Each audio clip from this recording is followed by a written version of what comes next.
ಕರ್ತನಾದ ಯೇಸು ಕ್ರಿಸ್ತನ ಹೆಸರಿನಲ್ಲಿ ಎಲ್ಲ ಸಹೋದರ ಸಹೋದರರಿಗೂ ನನ್ನ ವಂದನೆಗಳು.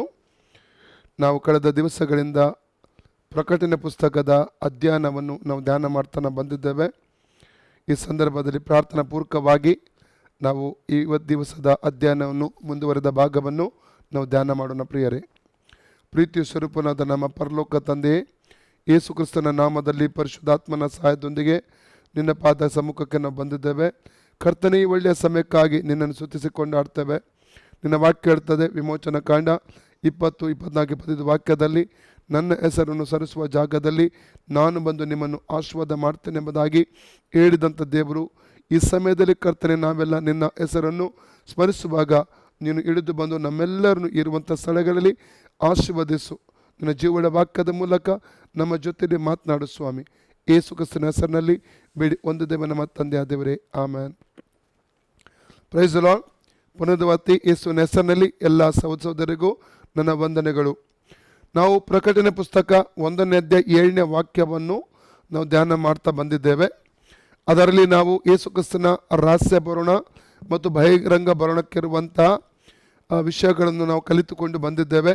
ಅದರ ಮಧ್ಯೆ ಬಂದರೆ ಯೇಸು ಕ್ರಿಸ್ತನ 2ನೇ ಬರೋಣದಲ್ಲಿ 2 ಮುಖಗಳಿವೆ. ಒಂದು ರಹಸ್ಯ ಬರೋಣ, ಒಂದು ಬಹಿರಂಗ ಬರೋಣ. ಅದರ ಒಂದು ಮಧ್ಯಭಾಗ ಅಂದರೆ ಅದರ ರಹಸ್ಯ ಬರೋಣ ಮತ್ತು ಬಹಿರಂಗ ಬರೋಣದ ಮಧ್ಯದಲ್ಲಿ 7 ವರ್ಷಗಳ ಒಂದು ಅಂತರ ಇರುವಂಥದ್ದನ್ನು ನಾವು ಕಲಿತುಕೊಂಡು ನಾವು ಬಂದಿದ್ದೇವೆ. ಆ 7 ವರ್ಷಗಳು ಸಂಕಟ ಕಾಲ ಮತ್ತು ಸಂಕಟ ಕಾಲ ಎಂಬುದಾಗಿ ನಾವು ಕಲಿತು ನಾವು ಬಂದಿದ್ದೇವೆ. ಪ್ರಿಯರೇ, ನಾವು ನಿನ್ನೆ ದಿನದಲ್ಲಿ ನಾವು ಕಲಿತಂಥ ವಿಷಯ ರಹಸ್ಯ ಬರೋಣಕ್ಕೆ ಸಂಬಂಧಪಟ್ಟದು. ಇಲ್ಲಿವರೆಗೆ ನಾವು ರಹಸ್ಯ ಬರೋಣಕ್ಕೆ ಸಂಬಂಧಪಟ್ಟ ವಿಚಾರಗಳಲ್ಲಿ ಅನೇಕ ಸಂಗತಿ ಕಲಿತೇವೆ. ಒಂದೊಂದಾಗಿ ರಹಸ್ಯ ಬರೋಣ ಎಂದರೆ ಏನು ಎಂಬುದಾಗಿ ಕಲಿತಿದ್ದೇವೆ. ರಹಸ್ಯ ಬರೋಣ ಯಾವಾಗ ಎಂಬುದಾಗಿ ಕಲಿತಿದ್ದೇವೆ. ರಹಸ್ಯ ಬರೋಣದ ಹೆಸರುಗಳನ್ನು ಕಲಿತಿದ್ದೇವೆ. 3ನೇದಾಗಿ, 4ನೇದಾಗಿ ರಹಸ್ಯ ಬರೋಣದ ಒಂದು ಅವಶ್ಯಕತೆ ಏನು ಎಂಬುದಾಗಿ ಅದನ್ನು ಕೂಡ ಕಲಿತಾ ಬಂದಿದ್ದೇವೆ. 5ನೇದಾಗಿ ನಿನ್ನೆ ದಿವಸ ನಾವು ಕಲಿತಂಥ ಒಂದು 5ನೇ ಸಂಗತಿ ಅರ್ಧದಲ್ಲಿ ನಾವು ನಿಲ್ಲಿಸಿದ್ದೇನೆ. ಅದನ್ನು ಏನೆಂದರೆ, ಆತನು ಒಂದು ಯಾವ ರೀತಿಯಲ್ಲಿ ಆತನು ರಹಸ್ಯ ಬರೋಣದಲ್ಲಿ ಬರ್ತಾನೆಂಬುದಾಗಿ ನಾವು ಕಲಿತಾ ಇರುವಂಥ ಒಂದು ನಿನ್ನಿನ ಸಂಗತಿ. ನಾನು ಎಣಿಸ್ತೇನೆ 5 ಸಂಗತಿಗಳನ್ನು ನಿನ್ನೆ ದಿನ ನಾವು ಧ್ಯಾನ ಮಾಡಿದ್ದೇವೆ ಎಂಬುದಾಗಿ ನಾನು ನಂಬ್ತಾ ಇದ್ದೇನೆ. ಇರ್ಬೋದು ಅಲ್ಲ, ಹೌದಲ್ಲಯ್ಯ? ಹೌದು, 5 ವಿಚಾರಗಳನ್ನು. ಒಂದನೇದಾಗಿ ಮತ್ತಾಯನ ಸುವಾರ್ತೆ 24-27ನೇ ವಾಕ್ಯದಲ್ಲಿ ಮೂಡಣದಿಂದ ಪಡುವಣವರೆಗೆ ಯಾವ ರೀತಿಯಲ್ಲಿ ಈ ಒಂದು ಲೈಟ್ನಿಂಗ್ ಅಂದರೆ ಈ ಏನು ಹೇಳ್ತಾರೆ,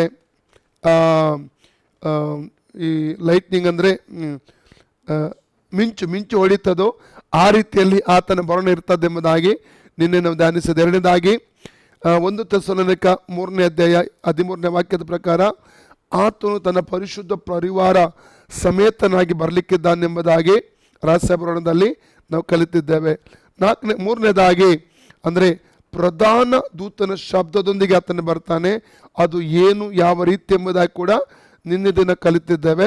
4ನೇದಾಗಿ ಕರ್ತನ ತನ್ನ ಆಜ್ಞಾಘೋಷದೊಡನೆ ಅಂದರೆ ಆಜ್ಞೆಯ ಘೋಷ ಏನು ಎಂಬುದಾಗಿ ಕೂಡ ನಿನ್ನೆ ದಿವಸ ನಾವು ಕಲಿತಿದ್ದೇವೆ. 5ನೇದಾಗಿ ದೇವರ ತುತ್ತೂರಿ ಧ್ವನಿಯೊಡನೆ, ಅದನ್ನು 1 ಕೊರಿಂಥ 15:52ನೇ ವಾಕ್ಯಕ್ಕೆ ಹೋಲಿಸಿ ನಿನ್ನೆ ದಿನ ಧ್ಯಾನ ಮಾಡಿದೆ. ಅಂದರೆ ಕಡೆ ತುತ್ತೂರಿ. ಅದು ಯಾವ ತುತ್ತೂರಿ ಅಂದರೆ ಕಡೆ ತುತ್ತೂರಿ. ಹಳೆಬಡಿಕೆ ಕಾಲದಲ್ಲಿ ಅನೇಕ ವಿಧವಾದ ತುತ್ತೂರಿಗಳನ್ನು ಬೇರೆ ಬೇರೆ ಸಮಯಗಳಲ್ಲಿ ಅವರು ಊದುತ್ತಾ ಇದ್ದರು. ದೇವಜನರ ಕೂಡುವಿಕೆಗಾಗಿ ಮಾತ್ರವಲ್ಲ, ವಿವಿಧ ಹಬ್ಬಗಳನ್ನು ಪ್ರಕಟಪಡಿಸುವುದಕ್ಕೋಸ್ಕರವಾಗಿ, ಜೂಬ್ಲಿ ವರ್ಷ ಪ್ರಕಟಪಡಿಸುವುದಕ್ಕಾಗಿ, ಅವರು ಮರುಭೂಮಿಯಲ್ಲಿ ಇದ್ದಂಥ ಸಂದರ್ಭದಲ್ಲಿ ಪ್ರಯಾಣದಲ್ಲಿ ಹೊರಡುವುದಕ್ಕಾಗಿ, ಪ್ರಯಾಣದಲ್ಲಿ ನಿಲ್ಲುವುದಕ್ಕೋಸ್ಕರವಾಗಿ, ಯುದ್ಧಕ್ಕೋಸ್ಕರ ಬೇರೆ ಬೇರೆ ವಿಧವಾದಂಥ ತುತ್ತೂರಿಗಳನ್ನು ಅವರು ಏನು ಮಾಡ್ತಾಯಿದ್ರು, ಉಪಯೋಗಿಸುತ್ತಾ ಇದ್ದರು. ಅದು ಈ ತುತ್ತೂರಿ ಕಡೆ ತುತ್ತೂರಿ ಆಗಿರುತ್ತದೆ. ಕಾರಣ, ಈ ತುತ್ತೂರಿ ಊದಲ್ಪಡುವುದಕ್ಕೆ ಒಂದು ಉದ್ದೇಶ, ಭೂಲೋಕದ ಎಲ್ಲ ಕಡೆಗಳಲ್ಲಿ ಚದುರಿರುವಂಥ ದೇವಜನರನ್ನು ಈ ಒಂದು ರಹಸ್ಯ ಬರೋಣದಲ್ಲಿ ಒಂದು ಎತ್ತಲ್ಪಡುವಿಕೆ ಮೂಲಕ ಕ್ರಿಸ್ತನಲ್ಲಿ ಸೇರಿಸುವುದಕ್ಕಾಗಿರುವ ಒಂದು ತುತ್ತೂರಿಯ ಒಂದು ಊದುವಿಕೆ ಆಗಿರುತ್ತದೆ. ಅದಕ್ಕಾಗಿ 1 ಕೊರಿಂಥ 15:52 ಕೇಳ್ತದೆ, ಅದು ಕಡೆ ತುತ್ತೂರಿ ಎಂಬುದಾಗಿ. ಕೊನೆಯ ತುತ್ತೂರಿ, ದೇವರ ತುತ್ತೂರಿ ಅಂದರೆ ಈ ಕಡೆಯ ತುತ್ತೂರಿ, ಕೊನೆಯ ತುತ್ತೂರಿ ಎಂಬುದಾಗಿ ಅಲ್ಲಿ ಮೆನ್ಷನ್ ಮಾಡಲಾಗಿದೆ. ಪ್ರಿಯರೇ, ಮತ್ತು ಇವತ್ತು 6ನೇ ಸಂಗತಿ ನಾವು ಓದಿಕೊಳ್ಳೋಣ. ಯಾವ ರೀತಿ ಆತನು ಬರುವನೆಂಬುದಾಗಿ ನಾವು ಇಬ್ರಿಯ ಪತ್ರಿಕೆ 9ನೇ ಅಧ್ಯಾಯ 27ನೇ ವಾಕ್ಯ ಓದು. ಪಾಪ ಸಂಬಂಧ ಇಲ್ಲದವನಾಗಿ ಆತನು ಬರಲಿಕ್ಕಿದ್ದಾನೆ. ಪ್ರಿಯರೇ, ಓದಿಕೊಳ್ಳೋಣ. ಒಂದೇ ಸಾರಿ ಸಾಯುವುದು, ಆಮೇಲೆ ನ್ಯಾಯ ತೀರ್ಪು. ಮನುಷ್ಯನಿಗೆ ಹೇಗೆ ನೇಮಕವಾಗಿದೆಯೋ ಹಾಗೆಯೇ ಕ್ರಿಸ್ತನು ಸಹ ಬಹು ಜನರ ಪಾಪಗಳನ್ನು ಹೊತ್ತುಕೊಳ್ಳುವುದಕ್ಕೋಸ್ಕರ ಒಂದೇ ಸಾರಿ ಸಮರ್ಪಿತನಾದನು ಮತ್ತು ತನ್ನನ್ನು ನಿರೀಕ್ಷಿಸಿಕೊಂಡಿರುವವರಿಗೆ ಅಂದ್ರೆ ಯಾರನ್ನು ನಾವು ಯೇಸು ಸ್ವಾಮಿಯನ್ನು ಯಾರು ನಿರೀಕ್ಷಿಸಿಕೊಂಡಿರ್ತಾರೆ? ಈಗ ಯೇಸು ಕ್ರಿಸ್ತನ ಭಕ್ತರು, ರಕ್ಷಣೆ ಹೊಂದಿದಂತ ಹೊಸ ಒಡಂಬಡಿಕೆಯ ಸಭೆಯಾದ ನಾವು ಆತ ನಿರೀಕ್ಷೆ ಮಾಡ್ತಾ ಇದ್ದೇವೆ. ಆ ಯೇಸು ರಹಸ್ಯ ಬರೋಣವನ್ನು ಎದುರು ನೋಡ್ತಾ ಇದ್ದೇವೆ. ಯಾವಾಗ ನಾವು ಎತ್ತಲ್ಪಡ್ತೇವೆ, ಯಾವಾಗ ಮಹಿಮೇಶ್ವರ ಧರಿಸಿಕೊಳ್ತೇವೆ, ಯಾವಾಗ ಮೇಘ ಮಹಾನರಾಗಿ ಪರಲೋಕಕ್ಕೆ ಎತ್ತಲ್ಪಡ್ತೇವೆ ಎಂಬುದಾಗಿ ಆ ಒಂದು ಆತನ ಒಂದು ರಹಸ್ಯ ಬರೋ ನಿರೀಕ್ಷೆಯಲ್ಲಿ ಇವತ್ತು ನಾನು ಮತ್ತು ಲೋಕದಲ್ಲಿ ಎಲ್ಲಾ ದೇವ ಜನರು ಏನಾಗಿದ್ದಾರೆ, ಕಾದು ಕುಳಿತಿದ್ದಾರೆ ಎಂಬುದಾಗಿ ನಾನು ಹೇಳೋದಕ್ಕೆ ಇಷ್ಟಪಡ್ತೇನೆ. ಮುಂದೆ ಓದಿ. ತನ್ನನ್ನು ನಿರೀಕ್ಷಿಸಿಕೊಂಡಿರುವವರಿಗೆ ರಕ್ಷಣೆಯನ್ನುಂಟು ಮಾಡುವುದಕ್ಕೋಸ್ಕರ. ಯಾವುದಕ್ಕೆ ರಕ್ಷಣೆ ಉಂಟು? ಯಾಕಿದೆ ರಕ್ಷಣೆ ಎಂಬಂತ ಒಂದು ಶಬ್ದ ಇಲ್ಲಿ ಉಪಯೋಗಿಸಲ್ಪಟ್ಟಿದೆ ಎಂಬುದಾಗಿ ಹೇಳ್ಬೇಕಾದ್ರೆ, ರಕ್ಷಣೆ ಎಂಬಂತ ಪದಕ್ಕೆ ಗ್ರೀಕ್ ಅಲ್ಲಿ ಕೊಡಲ್ಪಟ್ಟಂತ ಒಂದು ಶಬ್ದ ಅಥವಾ ಪದ ಉಪಯೋಗಿಸಿರುವಂತ ಒಂದು ಪದ ಸೊಟೇರಿಯಾ ಎಂಬುದಾಗಿ. ಗ್ರೀಕ್ ಅಲ್ಲಿ ಸೊಟೇರಿಯಾ ಎಂಬುದಾಗಿ ಹೇಳ್ಬೇಕಾದ್ರೆ ಕನ್ನಡ ಪದ ರಕ್ಷಣೆ, ಆಂಗ್ಲದಲ್ಲಿ ಸಲ್ವೇಷನ್ ಎಂಬುದಾಗಿ ಹೇಳಲ್ಪಡುತ್ತದೆ. ಅದರ ಅರ್ಥ ಕಾಪಾಡುವುದು, ತಪ್ಪಿಸುವುದು, ಕೇಳಿನಿಂದ ತಪ್ಪಿಸುವುದು, ಕಾಯುವಂಥದ್ದು, ಅಥವಾ ಮುಂದೆ ಬರಲಿಕ್ಕಿರುವ ದೊಡ್ಡ ಅಪಾಯದಿಂದ ತಪ್ಪಿಸಿ ಕಾಪಾಡುವಂಥದ್ದು. ಈ ರೀತಿಯ ಒಂದು ಅನೇಕ ಅರ್ಥಗಳು ಬರ್ತದೆ. ಹಾಗಾದ್ರೆ ಇಲ್ಲಿ ಈಗಾಗಲೇ ಅನೇಕರ ಭಾವನೆ ಏನೆಂದ್ರೆ ನಾವು ಈಗಾಗಲೇ ರಕ್ಷಣೆ ಹೊಂದಿಕೊಂಡಿದ್ದೇವೆ. ಹಾಗಾದ್ರೆ ಪುನಃ ರಕ್ಷಣೆಯ ಒಂದು ಪದ ಆತನ ರಹಸ್ಯಮಣದಲ್ಲಿ ಯಾಕೆ ಬರಲಾಗಿದೆ ಎಂಬುದಾಗಿ ಹೇಳಬೇಕಾದ್ರೆ, ರಕ್ಷಣೆಯಲ್ಲಿ 3 ಭಾಗಗಳುಂಟು ಪ್ರಿಯರೇ. ಅದು ಚೆನ್ನಾಗಿ ನಾವು ಅರ್ಥ ಮಾಡಿಕೊಳ್ಳಬೇಕು. ರಕ್ಷಣೆ ಹೊಂದಿದ್ದೇವೆ, ರಕ್ಷಣೆ ಹೊಂದುತ್ತಾ ಇದ್ದೇವೆ, ಮೂರನೇದಾಗಿ ರಕ್ಷಣೆ ಹೊಂದುತ್ತೇವೆ. ಅಲ್ಲಲಿಯ ರಕ್ಷಣೆ ಹೊಂದಿದ್ದೇವೆ, ರಕ್ಷಣೆ ಹೊಂದುತ್ತಾ ಇದ್ದೇವೆ, ಮೂರನೇದಾಗಿ ರಕ್ಷಣೆ ಹೊಂದಲಿಕ್ಕೆ ಇದ್ದೇವೆ. ರಕ್ಷಣೆ ಹೊಂದಿದ್ದೇವೆ ಅಲ್ಲಲಿಯ ಅದರ ಅರ್ಥ ಏನೆಂದರೆ, ಇದು ನಮ್ಮ ಈ ಏನಂತಾರೆ ಭೂತಕಾಲದ ಒಂದು ಸ್ಥಿತಿಯನ್ನು ಸೂಚಿಸುವಂಥದ್ದು. ಅಂದರೆ ರಕ್ಷಣೆ ಹೊಂದುವ ಸಂದರ್ಭದಲ್ಲಿ ಅಲ್ಲಿವರೆಗೆ ಮಾಡಿದಂಥ ಎಲ್ಲ ಪಾಪಗಳಿಗೆ ಯೇಸುವಿನ ರಕ್ತದ ಮೂಲಕ ಕ್ಷಮಾಪಣೆ ಹೊಂದಿಕೊಂಡೆವು. ಅದಕ್ಕೆ ರಕ್ಷಣೆ ಪಾಪದ ಶಕ್ತಿ ಅಥವಾ ಪಾಪದ ಶಿಕ್ಷೆಯಿಂದ ನಮಗೇನು ಸಿಕ್ಕಿತ್ತು? ರಕ್ಷಣೆ ಸಿಕ್ಕಿತ್ತು. ಪಾಪದ ಶಿಕ್ಷೆಯಿಂದ ಈಗಾಗಲೇ ರಕ್ಷಣೆ ಹೊಂದಿಕೊಂಡಿದ್ದೇವೆ. ಪಾಪಕ್ಕಾಗಿರುವ ಒಂದು ಶಿಕ್ಷೆ ನಮಗಿನ್ನೂ ಇಲ್ಲ. ಅದಕ್ಕೆ ರೋಮ್ ಚಾಪ್ಟರ್ 8:1, ರೋಮ 8:1 ಏನಿರ್ತದೆ? ಕರ್ತನಾದ ಯೇಸು ಕ್ರಿಸ್ತನಲ್ಲಿ ಇರುವವರಿಗೆ ಅಪರಾಧ ನಿರ್ಣಯ ಇಲ್ಲ. ಪಾಪದ ಶಿಕ್ಷೆ ಏನಾಗಿದೆ ಪ್ರಿಯರೇ? ಅದು ನಿತ್ಯ ಮರಣ, ಅದು ನರಕ, ಅದು ಏನಾಗಿದೆ? ಯಾತನೆಯ ಒಂದು ಬೆಂಕಿ ಗಂಧಕಗಳಿಂದ ಉರಿಯುವಂತ ಕೆರೆ, ಅದು ಪಾಪಕ್ಕೆ ಸಿಗಬೇಕಾದಂತ ಶಿಕ್ಷೆ. ಅದಕ್ಕಾಗಿ ರೋಮ 6:23 ವಾಕ್ಯ ಹೇಳ್ತದೆ, ಪಾಪದ ಸಂಬಳ ಮರಣ, ದೇವರ ಉಚಿತವಾದಂತ ವರ ಕರ್ತನಾದ ಯೇಸು ಕ್ರಿಸ್ತನಲ್ಲಿರುವ ನಿತ್ಯ ಜೀವ. ಪಾಪಕ್ಕೆ ಸಿಗಬೇಕಾದ ಸಂಬಳ ಅಥವಾ ಪಾಪಕ್ಕೆ ಸಿಗಬೇಕಾದಂತ ಒಂದು ಶಿಕ್ಷೆ ಅದು ನಿತ್ಯವಾದ ಮರಣ. ಅಲ್ಲಲಿಯ 3 ಮರಣಗಳುಂಟು: ಆತ್ಮ ಮರಣ, ಶರೀರ ಮರಣ, ನಿತ್ಯ ಮರಣ. ಒಂದು ವೇಳೆ ಒಬ್ಬ ವ್ಯಕ್ತಿಯು ಯೇಸು ಸ್ವಾಮಿಯನ್ನು ನಂಬದೆ ಸತ್ತರೆ ಅವನಿಗೆ 3 ಮರಣ. ಆತ್ಮದಲ್ಲಿ ತಾಯಿಯ ಗರ್ಭದಿಂದ ಹುಟ್ಟುವಾಗಲೂ ಆಲ್ರೆಡಿ ಆತ್ಮ ಸತ್ತಿರ್ತಾನೆ. 2 ಶಾರೀರಿಕ ಮರಣ ಅವನಿಗೆ ಬಂತು, 3ನೇ ಮರಣ ಅವನಿಗೆ ಸಿಗುವಂಥದ್ದು ಅದು ನಿತ್ಯ ಮರಣ. ನಿತ್ಯ ಮರಣ ಅಂದರೆ ರೆವಲ್ಯೂಷನ್ 21:8, ರೆವಲ್ಯೂಷನ್ ಚಾಪ್ಟರ್ 20:14-15 ಅದು ಬೆಂಕಿ ಗಂಧಕಗಳಿಂದ ಉರಿಯುವಂತ ಕೆರೆ, ನರಕ, ನಿತ್ಯ ಯಾತನೆ ಸ್ಥಳ ಎಂಬುದಾಗಿ ಅದರ ಅರ್ಥ ಬರ್ತದೆ. ಆದರೆ ಅಲ್ಲಲಿಯ ಒಬ್ಬ ವ್ಯಕ್ತಿ ತನ್ನ ಪಾಪಕ್ಕೆ ಪಶ್ಚಾತ್ತಾಪಪಟ್ಟು ಕರ್ತನಾದ ಸ್ವಾಮಿಯನ್ನು ರಕ್ಷಕನು ಒಡೆಯನಾಗಿ ಅಂಗೀಕಾರ ಮಾಡಿಕೊಳ್ಳುವುದಾದರೆ ಮತ್ತು ಆತನ ವಾಕ್ಯಕ್ಕೆ ವಿಧೇಯನಾಗಿ ತಂದೆ, ಮಗ, ಪವಿತ್ರಾತ್ಮನ ಹೆಸರಿನಲ್ಲಿ ನೀರಲ್ಲಿ ಮುಳುಗಿ ದೀಕ್ಷೆ ತೆಗೆದುಕೊಳ್ಳುವುದಾದರೆ ಅವನಿಗೆ ಇರುವಂಥದ್ದು ಕೇವಲ ಒಂದೇ ಒಂದು ಮರಣ. ಆಲ್ರೆಡಿ ಆತ್ಮದಲ್ಲಿ ಆತ ಸತ್ತಿರ್ತಾನೆ, ರಕ್ಷಣೆ ಹೊಂದುವಾಗ ಆತ್ಮದಲ್ಲಿ ಆತನು ಜೀವಿಸ್ತಾನೆ, ಆತ್ಮದಲ್ಲಿ ಜೀವ ಹೊಂದುತ್ತೆ. ಅದಕ್ಕೆ ನೋಡಿ ಎಫೆಸ 2:1 ಏನು ಹೇಳ್ತದೆ, ಎಫೆಸ 2:1 ಹೇಳ್ತದೆ, ಪಾಪ ಮತ್ತು ಅಪರಾಧಗಳ ದೆಸೆಯಿಂದ ಸತ್ತವರಾಗಿದ್ದಂತ ನಿಮ್ಮನ್ನು ಆತನು ಬದುಕಿಸಿದನು. ಸಿಕ್ಕಿದ್ರೆ ಓದಬಹುದು. ಆತನು ಅಪರಾಧಗಳ ಮತ್ತು ಪಾಪಗಳ ದೆಸೆಯಿಂದ ಸತ್ತವರಾಗಿದ್ದ ನಿಮ್ಮನ್ನು ಸಹ ಬದುಕಿಸಿದನು. 5ರಿಂದ ವಾಕ್ಯ ಓದಿ, 5ರಿಂದ 8 ವಾಕ್ಯದವರೆಗೆ. ನಮ್ಮ ಮೇಲೆ ಮಹಾಪ್ರೀತಿಯನ್ನಿಟ್ಟು ಅಪರಾಧಗಳ ದೆಸೆಯಿಂದ ಸತ್ತವರಾಗಿದ್ದ ನಮ್ಮ ಮೇಲೆ ಮಹಾಪ್ರೀತಿಯನ್ನಿಟ್ಟು ಅಪರಾಧಗಳು ಸತ್ತದ್ದು ಯಾವುದು? ಆತ್ಮ ಸತ್ತು ಹೋಗಿತ್ತು. ಆತ್ಮದಲ್ಲಿ ಸತ್ತು ಹೋಗಿದ್ದೆವು. ನಿಜವಾದ ಮನುಷ್ಯ ಆತ್ಮವಾಗಿದ್ದಾನೆ. ಈ ಆತ್ಮವೇ ನರಕಕ್ಕೆ ಹೋಗಬಾರದೆಂಬ ದೇವರ ಇಚ್ಛೆ ಆಗಿದೆ. ಮ್ಯಾಥ್ಯೂ 16:26 ಮತ್ತೆ 16:26 ಹೇಳ್ತದೆ, ಒಬ್ಬ ಮನುಷ್ಯನು ಇಡೀ ಲೋಕವನ್ನು ಸಂಪಾದನೆ ಮಾಡಿ ತನ್ನ ಆತ್ಮವನ್ನು ನಷ್ಟಪಡಿಸಿಕೊಳ್ಳುವುದಾದ್ರೆ ಏನು ಪ್ರಯೋಜನ? ಮ್ಯಾಥ್ಯೂ 10:28 ಹೇಳ್ತದೆ. ಮತ್ತೆ 10:28 ಏನ್ ಹೇಳ್ತದೆ ಗೊತ್ತುಂಟಾ? ಅಲ್ಲಲ್ಲಿಯ ಶರೀರವನ್ನು ಆತ್ಮವನ್ನು ಎರಡನ್ನು ಬೆಂಕಿಯಲ್ಲಿ ನರಕದಲ್ಲಿ ಹಾಕುವಂತ ದೇವರಿಗೆ ಹೆದರಬೇಕು ಎಂಬುದಾಗಿ ಆ ವಾಕ್ಯ ಭಾಗದಲ್ಲಿ ನಾವು ಓದ್ಲಿಕ್ಕೆ ನಮಗೆ ಸಾಧ್ಯವಾಗುತ್ತದೆ ಪ್ರಿಯರೇ.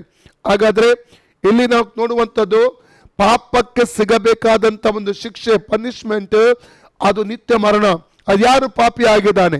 ತಾಯಿಯ ಹೊಟ್ಟೆಯಲ್ಲಿ ಹುಟ್ಟಿದ, ಈ ಲೋಕದಲ್ಲಿ ಹುಟ್ಟಿದ ಪ್ರತಿಯೊಬ್ಬ ಮನುಷ್ಯನು ಪಾಪಿ ಆಗಿದ್ದಾನೆಂಬುದಾಗಿ ದೇವರ ವಾಕ್ಯ ಹೇಳ್ತದೆ. ರೋಮ 3:23 ಪಾಪದ ಸಂಬಳ ಮರಣ. ಅಲ್ಲಲ್ಲಿಯ ರೋಮ 3:23 ಎಲ್ಲರೂ ಪಾಪ ಮಾಡಿ ದೇವರ ಮಹಿಮೆಯನ್ನು ಹೊಂದದೆ ಹೋಗಿದ್ದಾರೆ. ರೋಮ 3:10 ಯಾರು ನೀತಿವಂತನಿಲ್ಲ ಎಂಬುದಾಗಿ ಅಲ್ಲಿ ಓದುತ್ತವೆ ಪ್ರಿಯರೇ. ಮತ್ತು ಪ್ರಸಂಗಿ 7:20 ಪಾಪ ಮಾಡದೆ ಪರಿಶುದ್ಧತೆಯನ್ನು ಆಚರಿಸುವಂತ ಒಬ್ಬ ವ್ಯಕ್ತಿಯು ಸ್ತ್ರೀಯಲ್ಲಿ ಹುಟ್ಟಿದವನು ಈ ಲೋಕದಲ್ಲಿ ಇಲ್ಲವೇ ಇಲ್ಲ ಅಂತ ಆ ವಾಕ್ಯ ಹೇಳ್ತದೆ ಪ್ರಿಯರೇ. ಈ ಲೋಕದ ಹುಟ್ಟಿದ ಪ್ರತಿಯೊಂದು ಮನುಷ್ಯನಲ್ಲಿ ಆದಾಮನಿಂದ ಆತನು ಹುಟ್ಟಿ ಬಂದ ನಿಮಿತ್ತವಾಗಿ ವಂಶ ಪಾರಂಪರ್ಯವಾಗಿ ಆದಾಮನ ರಕ್ತವನ್ನು ಶರೀರ ಹರಿತಾ ಇರ್ತದೆ. ಆದ ಕಾರಣ ನಾವು ಪಾಪ ಮಾಡಿದ್ರಿಂದ ಪಾಪಿಗಳಲ್ಲ, ಪಾಪದಲ್ಲಿ ಹುಟ್ಟಿದರಿಂದ ನಾವು ಪಾಪಿಗಳು. ಅದಕ್ಕಾಗಿ ನಾವು ಕ್ರಿಯೆಯಲ್ಲಿ ಪಾಪ ಮಾಡಬೇಕಾದ ಅವಶ್ಯಕತೆ ಇಲ್ಲ. ಜನ್ಮ ಪಾಪ ಪ್ರತಿಯೊಂದು ಮನುಷ್ಯನ ಇರ್ತದೆ. ಸತ್ತ ಕೂಡಲೇ ಪಾಪಕ್ಕೆ ಸಿಗಬೇಕಾದ ಶಿಕ್ಷೆಯನ್ನು ನಿತ್ಯಕ್ಕೂ ಅನುಭವಿಸುವುದಕ್ಕಾಗಿ ಆತ ನೇರವಾಗಿ ನರಕಕ್ಕೆ ಹೋಗ್ತಾನೆ ಪ್ರಿಯರೇ. ಅಲ್ಲಲ್ಲಿಯ ಆದರೆ ನಾನು ಉಪದ್ರವ ಸ್ಥಳ ಅಥವಾ ಈ ಒಂದು ಪರದೈಸ ಮತ್ತು ನಿತ್ಯ ನರಕಗಳ ಕುರಿತಾಗಿ ಕಳೆದ ದಿವಸಗಳಲ್ಲಿ ನಿಮ್ಮೊಂದಿಗೆ ವಿವರಿಸಿ ಹೇಳಿದ್ದೇನೆ. ಈಗ ಪುನಃ ನಾನು ಅದರ ಬಗ್ಗೆ ನಾನು ಹೋಗುವುದಿಲ್ಲ ಪ್ರಿಯರೇ. ಇಲ್ಲಿ ಪಾಪದ ಸಂಬಳ ಮರಣ, ದೇವರ ಉಚಿತವಾದಂಥವರ ಕರ್ತನಾದ ಯೇಸು ಕ್ರಿಸ್ತನಲ್ಲಿ ನಿತ್ಯ ಜೀವ ಎಂಬುದಾಗಿ ರೋಮ 6:23 ವಾಕ್ಯ ನೋಡ್ತೇವೆ. ಹಾಗಾದ್ರೆ ಓಕೆ, ಎಫೆಸ 2:5 ಕಂಟಿನ್ಯೂ. ಸತ್ತವರಾಗಿದ್ದ ನಮ್ಮನ್ನು ಕ್ರಿಸ್ತನೊಂದಿಗೆ ಬದುಕಿಸಿದನು, ಕೃಪೆಯಿಂದಲೇ ರಕ್ಷಣೆ ಹೊಂದಿದವರಾಗಿದ್ದೀರಿ. ಕೃಪೆಯಿಂದಲೇ ರಕ್ಷಣೆ ಹೊಂದಿದ. ಕೃಪೆ ಎಂದರೆ ಯೋಗ್ಯವಲ್ಲದವರಿಗೆ ಸಿಗುವಂತಹ ದೇವರ ದಯನ. ಯೋಗ್ಯವಾಗಿರಲಿಲ್ಲ, ಪಾಪ ಮಾಡಿ ದೇವರ ಮಹಿಮೆಯನ್ನು ಕಳ್ಕೊಂಡಿದ್ದೆವು, ದೇವರಿಗೆ ವೈರಿಗಳಾಗಿದ್ದೆವು. ನಮ್ಮಲ್ಲಿ ಯಾವುದೇ ದೇವರು ನಮ್ಮನ್ನು ಪ್ರೀತಿ ಮಾಡಬೇಕು, ದೇವರು ನಮ್ಮ ಪಾಪ ಕ್ಷಮಿಸಬೇಕೆಂಬ ಯಾವುದೇ ವಿಧ ಯೋಗ್ಯತೆ ಇರಲಿಲ್ಲ. ಆದರೆ ಆತನು ನಮ್ಮ ಮೇಲೆ ಅಪಾರವಾದ ಕೃಪೆ ಸುರಿಸಿದ ನಿಮಿತ್ತವಾಗಿ ತನ್ನ ಒಬ್ಬ ಮಗನನ್ನು ಈ ಲೋಕಕ್ಕೆ ನನಗಾಗಿ ನಿಮಗಾಗಿ ಆತನು ಕಳಿಸಿಕೊಟ್ಟನು ಪ್ರಿಯರೇ. ಅಲ್ಲಲ್ಲಿಯ ಕರ್ತನ ದೇಶ ಸ್ವಾಮಿ ನಮ್ಮ ಪಾಪಗಳನ್ನು ಹೊತ್ತುಕೊಂಡವನಾಗಿ, ಪಾಪದ ಶಿಕ್ಷೆ ತನ್ನ ಮೇಲೆ ಹೊತ್ತುಕೊಂಡವನಾಗಿ ಕಲ್ವಾರಿ ಕ್ರೂಜಲ್ಲಿ ಪ್ರಾಣ ಕೊಟ್ಟ ನಿಮಿತ್ತವಾಗಿ ಇವತ್ತು ನಮಗೆ ಬಿಡುಗಡೆ ಸಿಕ್ಕಿದೆ ಪ್ರಿಯರೇ. ನಮಗೆ ಪಾಪ ಪರಿಹಾರ ಸಿಕ್ಕಿದೆ ಪ್ರಿಯರೇ. ಪಾಪಕ್ಕೆ ಕ್ಷಮಾಪಣೆ ದೊರೆತಿದೆ. Okay, continue. ಬದುಕಿಸಿದ್ದಲ್ಲದೆ ತಾನು ಕ್ರಿಸ್ತ ಯೇಸುವಿನಲ್ಲಿ ನಮಗೆ ಮಾಡುವ ಉಪಕಾರದ ಮೂಲಕ ತನ್ನ ಅಪಾರವಾದ ಕೃಪಾತಿಶಯವನ್ನು ಮುಂದಣ ಯುಗಗಳಲ್ಲಿ ತೋರಿಸಬೇಕೆಂದು ಕ್ರಿಸ್ತ ಯೇಸುವಿನಲ್ಲಿ ನಮ್ಮನ್ನು ಆತನೊಂದಿಗೆ ಎಬ್ಬಿಸಿ ಪರಲೋಕದಲ್ಲಿ ಆತನೊಂದಿಗೆ ಕುಳ್ಳಿರಿಸಿದ್ದಾನೆ. ನಂಬಿಕೆ ಮೂಲಕ ಕೃಪೆಯಿಂದಲೇ ರಕ್ಷಣೆ ಹೊಂದಿದವರಾಗಿದ್ದೀರಿ. ನಂಬಿಕೆ ಮೂಲಕ ಕೃಪೆಯಿಂದಲೇ ರಕ್ಷಣೆ ಹೊಂದಿದವರಾಗಿದ್ದೀರಿ. ನಂಬಿಕೆಯ ಮೂಲಕ. ಅದರ ಅರ್ಥ ಏನೆಂದ್ರೆ, ಯೇಸು ಕಲ್ವಾರಿ ಕ್ರೂಜಲ್ಲಿ ಯಾವ ಕಾರ್ಯ ಮಾಡಿದಾನೆ, ಕಲ್ವಾರಿ ಕ್ರೂಜಲ್ಲಿ ಮಾಡಿದಂತಹ ಒಂದು ಬಲಿದಾನ, ಆ ಒಂದು ಕಾರ್ಯ, ಆತನ ಹೂಣಲ್ಪಡುವಿಕೆ, ಆತನ 3ನೇ ದಿನದಲ್ಲಿ ಪುನರ್ಸ್ಥಾನ, ಈ ಕಾರ್ಯವನ್ನು ಯಾರು ತಮ್ಮ ಪಾಪಗಳಿಗೆ ಪಶ್ಚಾತ್ತಾಪಪಟ್ಟು ನಂಬುತ್ತಾರೋ ಅವರು ಕೃಪೆಯಿಂದ ರಕ್ಷಿಸಲ್ಪಡುತ್ತಾರೆ. ಅಲ್ಲಲ್ಲಿಯ ಅನೇಕ ಕಡೆಗಳಲ್ಲಿ ಹೇಳಿದ್ದನ್ನು ಕೇಳಿದ್ದೇನೆ ನಾನು. ಅಲ್ಲಲ್ಲಿ ಯಾಕೆ ಈಗ ನವೀನ ಉಪದೇಶಗಳು ಲೋಕದಲ್ಲಿ ನೋಡ್ತೇವೆ, ಪಾಪಕ್ಕೆ ಪಶ್ಚಾತ್ತಾಪ ಪಡುವಂತ ಅವಶ್ಯಕತೆ ಇಲ್ಲ. ಜಸ್ಟ್ ನಂಬಿದ್ರೆ ಸಾಕು.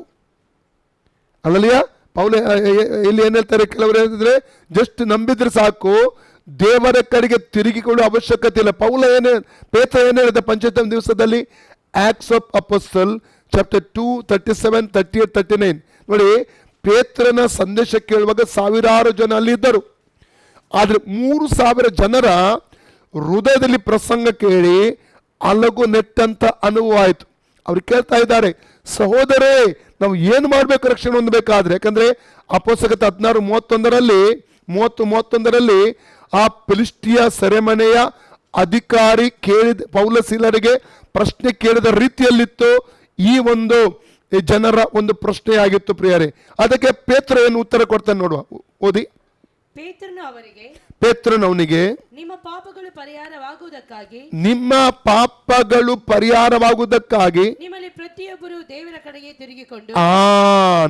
ಪ್ರತಿಯೊಬ್ಬನು ದೇವರ ಕಡೆಗೆ ತಿರುಗಬೇಕು. ಅಂದ್ರೆ ಮಾನಸಾಂತರ ಪಡಬೇಕು, ತನ್ನ ಪಾಪಗಳಿಗಾಗಿ ಪಶ್ಚಾತ್ತಾಪ ಪಡಬೇಕು.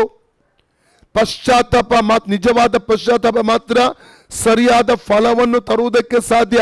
ಅಲ್ಲೆಂದು ಬರಲಿಟ್ಟು ಮ್ಯಾಥ್ಯೂ 3:8ಗೆ ಬರುವ, ಮತ್ತಾಯ 3:8ನೇ ವಾಕ್ಯಕ್ಕೆ ಬರುವ. ನೋಡಿ, ಅನೇಕ ಸುಂಕದವರು ಪಾಪಿಗಳು ಏನ್ ಮಾಡ್ತಾರೆ, ವೇಶ್ಯರೆಲ್ಲರೂ ಅನೇಕರು ಸ್ಥಾನಿಕ ಯೋಹನ್ನನ ಬಳಿಗೆ ಬಂದು ದೀಕ್ಷಾ ಸ್ಥಾನ ತೆಗೆದುಕೊಳ್ಳುವುದಕ್ಕಾಗಿ ನಿಂತರು. ಅವರಿಗೆಲ್ಲ ಆತನ ದೀಕ್ಷಾ ಸ್ಥಾನ ಕೊಟ್ಟನು. ಸ್ಥಾನಿಕ ಯೋಹನ್ನನು ಯಾಕೆ ದೀಕ್ಷಾ ಸ್ಥಾನ ಕೊಡ್ತಾ ಇದ್ದ? ಮ್ಯಾಥ್ಯೂ 13:24 ಹೇಳ್ತದೆ, ದೇವರ ಕಡೆಗೆ ತಿರುಗಿಕೊಂಡದರ ಗುರುತಾಗಿ ಈ ವ್ಯಕ್ತಿ ದೇವರ ಕಡೆಗೆ ತಿರುಗಿದ್ದಾನೆ, ಇವನು ಮಾನಸಾಂತರ ಪಟ್ಟಿದ್ದಾನೆ, ಇವನು ತನ್ನ ಪಾಪಗಳಿಗೆ ಪಶ್ಚಾತ್ತಾಪ ಪಟ್ಟಿದ್ದಾನೆ, ಅದಕ್ಕೆ ಗುರುತಾಗಿ ಅವನು ನೀರಲ್ಲಿ ಮುಳುಗಿಸಿ ಅವರನ್ನು ದೀಕ್ಷೆ ಕೊಡ್ತಾ ಇದ್ದ. ಇದನ್ನು ನೋಡಿದಂತ ಯಹೂದ್ಯರು ಏನ್ ಮಾಡ್ತಾ ಇದ್ದಾರೆ, ಅವರು ಬಂದು ದೀಕ್ಷೆ ತೆಗೆದುಕೊಂಡು ನಿಂತ, ಅವರಿಗೆ ಮಾನಸಾಂತರ ಇಲ್ಲ, ತಮ್ಮ ಪಾಪಗಳಿಗೆ ಅವರು ಪಶ್ಚಾತ್ತಾಪ ಪಡಲಿಲ್ಲ, ದೇವರಿಗೆ ತಿರುಗಿಕೊಳ್ಳಿ. ಅದಕ್ಕಾಗಿ ಅವರಿಗೆ ಸ್ಥಾನಿಕ ಯೋಹನ್ನನು ಅವ್ರು ಕೊಡುವಂತ ಉತ್ತರ ನೋಡುವ, ಮತ್ತಾಯ 3:8 ಓದುವ. ಹಾಗಾದರೆ ನಿಮ್ಮ ಮನಸ್ಸು ದೇವರ ಕಡೆಗೆ ತಿರುಗಿತೆಂಬುದನ್ನು ತಕ್ಕ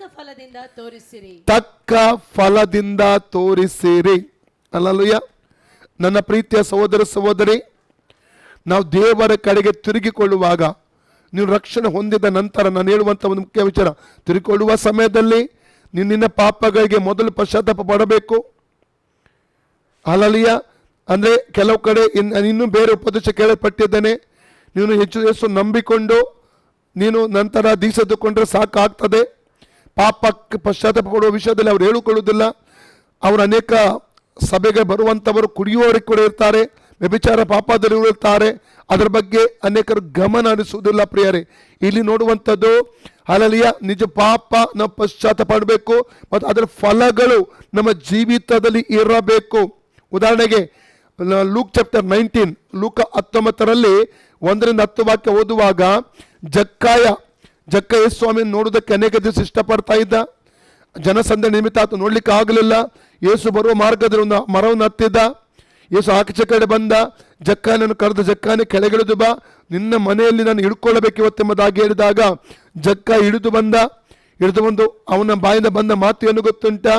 ಯೇಸು ಸ್ವಾಮಿ, ನನಗೆ ಯಾರಿಗಾದ್ರೂ ಅನ್ಯಾಯ ಮಾಡಿರುವುದಾದರೆ ಅವರಿಗೆ 5 ಪಟ್ಟು ಹೆಚ್ಚು ನಾನು ಕೊಡುತ್ತೇನೆ, ತಿರುಗಿ ಕೊಡುತ್ತೇನೆ.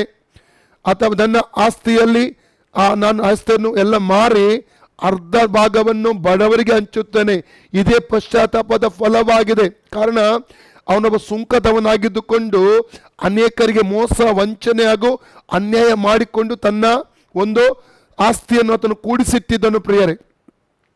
ಅದು ನ್ಯಾಯಬದ್ಧವಾದ ಆಸ್ತಿ ಅಲ್ಲ ಅಂತ ಅವನು ಗೊತ್ತಾದಾಗ ಅವನೇನ್ ಹೇಳ್ತಾನೆ ಗೊತ್ತುಂಟ? ಅನ್ಯಾಯ ಮಾಡಿದವರಿಗೆ 5 ಪಟ್ಟು ತಿರುಗಿ ಕೊಡ್ತಾನೆ. ನಂಬರ್ಸ್ 5:6 ಪ್ರಕಾರ, ಅರಣ್ಯಕಾಂಡ 5:6 ಪ್ರಕಾರವಾಗಿ ಅವನ ವಾಕ್ಯ ತಿಳ್ಕೊಂಡಿದ್ದ 5 ಪಟ್ಟು ತಿರುಗಿ ಅವನು ಕೊಡುವಂತ ಒಂದು ಏನು ತೀರ್ಮಾನ ತಗೊಳ್ಳೋದನ್ನು ನೋಡ್ತೇವೆ ನಾವು. ಅಲ್ಲಿ 4 ಪಟ್ಟು ಅಂತ ಹೇಳಿದೆ, 5 ಪಟ್ಟು ತಿರುಗಿ ಕೊಡುವಂಥದ್ದನ್ನು ಅಲ್ಲಿ ಕಾಣ್ತ. ಇದು ಮಾನಸಾಂತರದ ಒಂದು ನಿಜವಾದ ಒಂದು ಫಲವಾಗಿದೆ ಪ್ರಿಯರೇ. ನನ್ನ ಮತ್ತು ನಿಮ್ಮ ಜೀವಿತದಲ್ಲಿ ವಿಶ್ವಾಸಿಗಳೆಂಬ ಕೇವಲ ಹೆಸರಿಟ್ಟುಕೊಳ್ಳುವುದು ಮಾತ್ರವಲ್ಲ, ನಮ್ಮ ಮನೆಗಳಲ್ಲಿ, ನಾವು ವಾಸ ಮಾಡುವಂಥ ಮನೆಗಳಲ್ಲಿ ನಮಗೆ ಒಂದು ಒಳ್ಳೆಯ ಸಾಕ್ಷಿ ಬೇಕು. ರಕ್ಷಣೆ ಹೊಂದಿದ ಮೇಲೆ ಯೇಸು ನಮ್ಮ ಜೀವಿತ ಬಂದ ನಂತರ ಕುಡುಕತನವನ್ನು ಮಾನಸಾಂತರದೊಂದಿಗೆ ತ್ಯಜಿಸಬೇಕು. ಮದ್ಯಪಾನ ಮಾತ್ರವಲ್ಲ, ಧೂಮಪಾನ, ಅಲಲಿಯ, ಬೀಡ, ಸಿಗರೆಟ್, ಬೀಡಿ ಅಥವಾ ಮಧು, ನಶ್ಯ ಇವೆಲ್ಲವನ್ನು ಬಿಡುವುದಕ್ಕೆ ಸಿದ್ಧರಾಗಿರಬೇಕು. ವ್ಯಭಿಚಾರ ಪಾಪ ಅಥವಾ ತಪ್ಪಾದ ಸಿನಿಮಾ ನೋಡುವಂಥದ್ದು, ಇಂಟರ್ನೆಟ್ಟಲ್ಲಿ ಬೇಡಾದ ಸಂಗತಿ ನೋಡುವಂಥದ್ದು, ಅಥವಾ ಇನ್ನೊಬ್ಬರಿಗೆ ಮೋಸ ಮಾಡಿ ಹಣ ಗಳಿಸುವಂಥದ್ದು, ಮೋಸದ ವ್ಯವಹಾರಗಳು ನಡೆಸುವಂಥದ್ದು, ಇವೆಲ್ಲದಕ್ಕೆ ನಾವು ಏನು ಮಾಡಬೇಕು, ಮಾನಸಾಂತರ ಪಟ್ಟು ದೇವರ ಬಳಿಯಲ್ಲಿ ಕ್ಷಮಾಪಣೆ ಕೇಳ್ಕೊಳ್ಳಬೇಕು. ಎಲ್ಲ ಆಸ್ತಿ ನಾವು ಏನೆಲ್ಲ ಕೂಡಿಸಿರ್ತೇವೆ ನೋಡಿ, ಇಲ್ಲಿ ಇದ್ಯಾವುದು ನಮ್ಮೊಟ್ಟಿಗೆ ಬರಲ್ಲ ಪ್ರಿಯರೇ. ಆದ ಕಾರಣ ನಿಮಗೆ ನಾನು ಕೇಳುವಂಥ ಒಂದು ವಿಷಯ ಏನೆಂದರೆ, ನನ್ನ ಪ್ರೀತಿಯ ಸಹೋದರ ಸಹೋದರಿಯರೇ, ನಾನು ಮತ್ತು ನೀವು ಪರಲೋಕಕ್ಕೆ ಹೋಗಬೇಕು. ಇವತ್ತು 3 ಭಾಗ ರಕ್ಷಣೆಯದ್ದು ನಾವು ಅದನ್ನು ಕಲಿತಾ ಇದ್ದೇವೆ. ಆದ ಕಾರಣ ಇಲ್ಲಿ ರಕ್ಷಣೆ ಹೊಂದುವ ಸಂದರ್ಭದಲ್ಲಿ ಯಥಾರ್ಥ ಮಾನಸಾಂತರ ಬರಬೇಕು. ರಕ್ಷಣೆ ಮತ್ತು ನಾವು ಯೇಸುವಿನ ಕಲ್ವಾರಿ ಕ್ರೂಜಲ್ಲಿ ಮಾಡಿದಂಥ ಆ ಯಜ್ಞ ಉಣಲ್ಪಡಿಕೆ ಪುನಸ್ಸನವನ್ನು ನಾವು ಹೃದಯದಲ್ಲಿ ನಂಬಿ ನಾವು ಬಾಯಲ್ಲಿ ಅರಿಕೆ ಮಾಡಬೇಕು. ಆವಾಗ ನಾವು ರಕ್ಷಣೆ ಹೊಂದಿಕೊಳ್ಳುತ್ತೇವೆ. ಅಂದರೆ ಪಾಪದ ಶಿಕ್ಷೆ ಏನಾಗಿದೆ, ರೋಮ 6:23 ಹೇಳಿದ ವಾಕ್ಯದ ಪ್ರಕಾರವಾಗಿ ಪಾಪದ ಶಿಕ್ಷೆ ನಿತ್ಯ ಮರಣ, ಬೆಂಕಿ ಗಂಧಕಗಳಿಂದ ಉರಿಯುವಂಥ ಕೆರೆಯಿಂದ ನಮಗೆ ಬಿಡುಗಡೆ ಸಿಗುತ್ತದೆ ಪ್ರಿಯರೇ.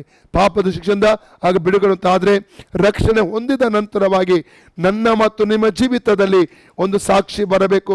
ನಮ್ಮ ಮಾತು ಹೇಗಿದೆ, ನಮ್ಮ ನಡೆ ಹೇಗಿದೆ, ನಮ್ಮ ಮನೆಯಲ್ಲಿ, ಕೆಲಸ ಮಾಡುವ ಸ್ಥಳದಲ್ಲಿ, ನಮ್ಮ ನೆರೆಕೆರೆಯವರ ಮಧ್ಯದಲ್ಲಿ ನಮ್ಮ ಸಾಕ್ಷಿ ಹೇಗಿದೆ, ಊರಿನಲ್ಲಿ ನಮ್ಮ ಸಾಕ್ಷಿ ಹೇಗಿದೆ. ನಮ್ಮ ಮನೆಯಲ್ಲಿ ಒಂದು ದಿವಸ ಒಂದು ಮಗಳು ಹಾಗೂ ತಾಯಿ, ನೆರೆಮನೆಯ ಒಂದು ಅಜ್ಜಿ ಆಸ್ಪತ್ರೆ ಇದ್ದಾರೆಂಬಂಥ ಕಾರಣಕ್ಕಾಗಿ ಅನಾರೋಗ್ಯ ನಿಮಿತ್ತ ಆಸ್ಪತ್ರೆಗೆ ಅಡ್ಮಿಟ್ ಆಗಿದ್ದಾರೆ ಎಂಬಂಥ ವಿಷಯವನ್ನು ಕೇಳಿಕೊಂಡು ಅವರು ಸಿದ್ಧರಾಗಿ ಹೊರಡ್ತಾರೆ. ಅವರು ನೋಡಿದ್ದಕ್ಕೋಸ್ಕರವಾಗಿ ನೋಡಿ ಪ್ರಾರ್ಥನೆ ಮಾಡಿ ಬರುವ ಎಂಬುದಾಗಿ ಹೊರಡ್ತಾರೆ. ಅವರು ಹೋಗುವಾಗ ಅವರ ತಾಯಿ, ಆ ಸಹೋದರಿಯ ತಾಯಿ ಕೆಲವೊಂದು ಫ್ರೂಟ್ಗಳನ್ನು, ಇವೆ ಹಣ್ಣು ಹಂಪಲನ್ನು ತಗೊಳ್ತಾರೆ, ಬಿಸ್ಕಿಟ್ ತಗೊಳ್ತಾರೆ, ಬ್ರೆಡ್ ತಗೊಳ್ತಾರೆ, ಹಾಲು ತಗೊಂಡು ಎಲ್ಲ ರೆಡಿ ಮಾಡಿಕೊಂಡು ಅವರು ಹೋಗ್ತಾರೆ. ಆಸ್ಪತ್ರೆಗೆ ಹೋಗಿ ಅಜ್ಜಿ ಹತ್ರ ಕೂತ್ಕೊಂಡು ಸ್ವಲ್ಪ ಸಮಯವನ್ನು ಕಳೀತಾರೆ. ಆ ಅಜ್ಜಿಗೆ ಒಂದು ಸ್ವಲ್ಪ ಎನ್ಕರೇಜ್ ಮಾಡ್ತಾರೆ ಈ ತಾಯಿ. ಮಾತ್ರವಲ್ಲ, ಅಜ್ಜಿಗಾಗಿ ಪ್ರಾರ್ಥನೆ ಕೂಡ ಮಾಡಿ ಒಳ್ಳೆ ಮಾತಾಡಿ ಅಜ್ಜಿಗೆ ಭಾರಿ ಖುಷಿ ಆಯಿತು. ಈ ಒಂದು ಸಹೋದರಿ ತೋರಿಸುವಂಥ ಪ್ರೀತಿ ನೋಡಿ ಭಾರಿ ಖುಷಿ ಆಯಿತು.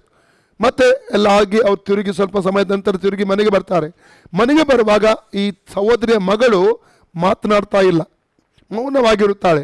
ಆಗ ತಾಯಿ ಕೇಳ್ತಾ ಇದ್ದಾಳೆ, ಮಗಳೇ ಏನಾಯ್ತು ನಿನಗೆ, ಯಾಕೆ ಮಾತಾಡ್ತಾ ಇಲ್ಲ?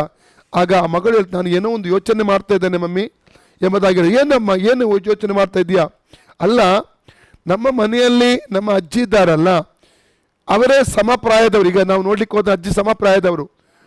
ಅದೇ ಪ್ರೀತಿ ಇವತ್ತು ನೀವು ನೆರೆಮನೆ ಅಜ್ಜಿಗೆ ಏನು ಪ್ರೀತಿ ತೋರಿಸಿದ್ದೀರಿ, ಅದೇ ಪ್ರೀತಿ ನಮ್ಮ ಮನೆಯಲ್ಲಿ ಒಂದು ಅಜ್ಜಿಗೆ ನೀವು ತೋರಿಸಿದರೆ ಸ್ವಲ್ಪ ಒಳ್ಳೆದಾಗಿತ್ತಲ್ಲ ಅಂತ ನಾನು ಯೋಚನೆ ಮಾಡ್ತಾ ಇದ್ದೇನೆ ಎಂಬುದಾಗಿ ಹೇಳಿದಾಗ ಆ ತಾಯಿಯ ಆತ್ಮಿಕ ಕಣ್ಣುಗಳು ತೆರೆಯಲ್ಪಟ್ಟವು.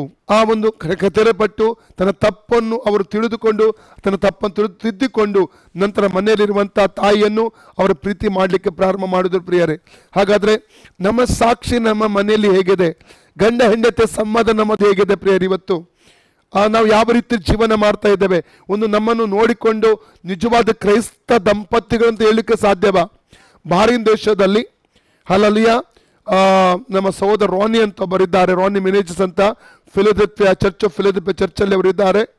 ಅವರು ಒಳ್ಳೆ ಆಕ್ಟಿವ್ ಆಗಿದ್ದಾರೆ, ಆ ಚರ್ಚಲ್ಲಿ ಯೂತ್ ಲೀಡರ್ ಕೂಡ ಆಗಿದ್ದಾರೆ. ಇವತ್ತು ಅವರ ರಕ್ಷಣೆ ಹೊಂದೋದು ಹೇಗೆ ಅಂದರೆ, ಸುಮಾರು ಕೆಲ ವರ್ಷ, ಇದು 2099-2000 ವಿಷಯ ಇದು. ಅವರು ಒಂದು ಫ್ಲ್ಯಾಟಲ್ಲಿ ವಾಸ ಮಾಡ್ತಾರೆ. ಅವರ ಫ್ಲ್ಯಾಟಲ್ಲಿ ಅವರು ಸಿರುವ ಮಂಚಕಲ್ನವರು, ಮಂಚಕಲ್ನ ಕೆಲವು ಸಹೋದರರು ಕೂಡ ಅವರೊಟ್ಟಿಗೆ ವಾಸ ಮಾಡ್ತಾ ಇದ್ರು, ಬ್ಯಾಚುಲರ್ಸ್ ಎಲ್ಲ. ಅವ್ರ ಬದಿಯಲ್ಲಿ ಒಂದು ಕುಟುಂಬ ವಾಸ ಮಾಡ್ತಾಯಿದ್ರು ಇನ್ನೊಂದು ಫ್ಲ್ಯಾಟಲ್ಲಿ. ಅವರು ಕೂಡ ಮಂಗಳೂರಿನವರೇ, ಇವತ್ತು ನನ್ನ ಪರಿಚಯದವರು, ಅವತ್ತು ಪರಿಚಯದವರು ಆ ಕುಟುಂಬ ಕೂಡ. ಅವರು ಯಾವಾಗಲೂ ಜಗಳ ಮಾಡ್ತಾ ಇರೋದು, ಗಂಡ ಕುಡಿದು ಬರುವುದು ಮತ್ತು ಹೆಂಡತಿನ ಹೊಡಿತಾ ಇದ್ದರು, ತುಂಬ ಹೊಡಿತಾ ಇದ್ರು. ಮತ್ತು ಜಗಳ ಸ್ಟಾರ್ಟ್. ಅವರ ಜಗಳ ಬಿಡಿಸಿ ಸಮಾಧಾನ ಮಾಡಲಿಕ್ಕೆ ಈ ಸಹೋದರರು ಹೋಗಿ ಅವ್ರ ಹತ್ರ ಮಾತನಾಡಿ ಸಮಾಧಾನ ಮಾಡಿ, ಕೆಲವೊಮ್ಮೆ ಸಿಕ್ಕಿದರಲ್ಲಿ ಹೆಂಡತಿನ ಹೊಡಿತಿದ್ರು, ಕತ್ತಿ ಚೂರಿ ತಗೊಳ್ತಾ ಇದ್ರು, ಎಲ್ಲ ಡೋರ್ಗಳನ್ನು ಒಡೆದಾಕೋದು, ಮನೆಯಲ್ಲಿ ಸಾಮಾನುಗಳನ್ನು ಇದೆಲ್ಲ ಆಗ್ತಾ ಇತ್ತು. ಇದು ಕಂಟಿನ್ಯೂ ಆಗಿ ನಡೀತಿರುವಂಥ ಸಂಗತಿ ಆಗಿತ್ತು. ಆಕಸ್ಮಿಕವಾಗಿ ಹಠಾತ್ತನೆ ಒಂದು ಜಗಳದ ಸಭೆ ನಿಂತು ಹೋಯ್ತು. ಇವರೀಗ ಕಾಯ್ತಾ ಇದ್ರು ಯಾವಾಗ ಇವರ ಮನೆಗೆ ಹೋಗಿ ಇವರು ಸಮಾಧಾನ ಮಾಡೋದಂತ.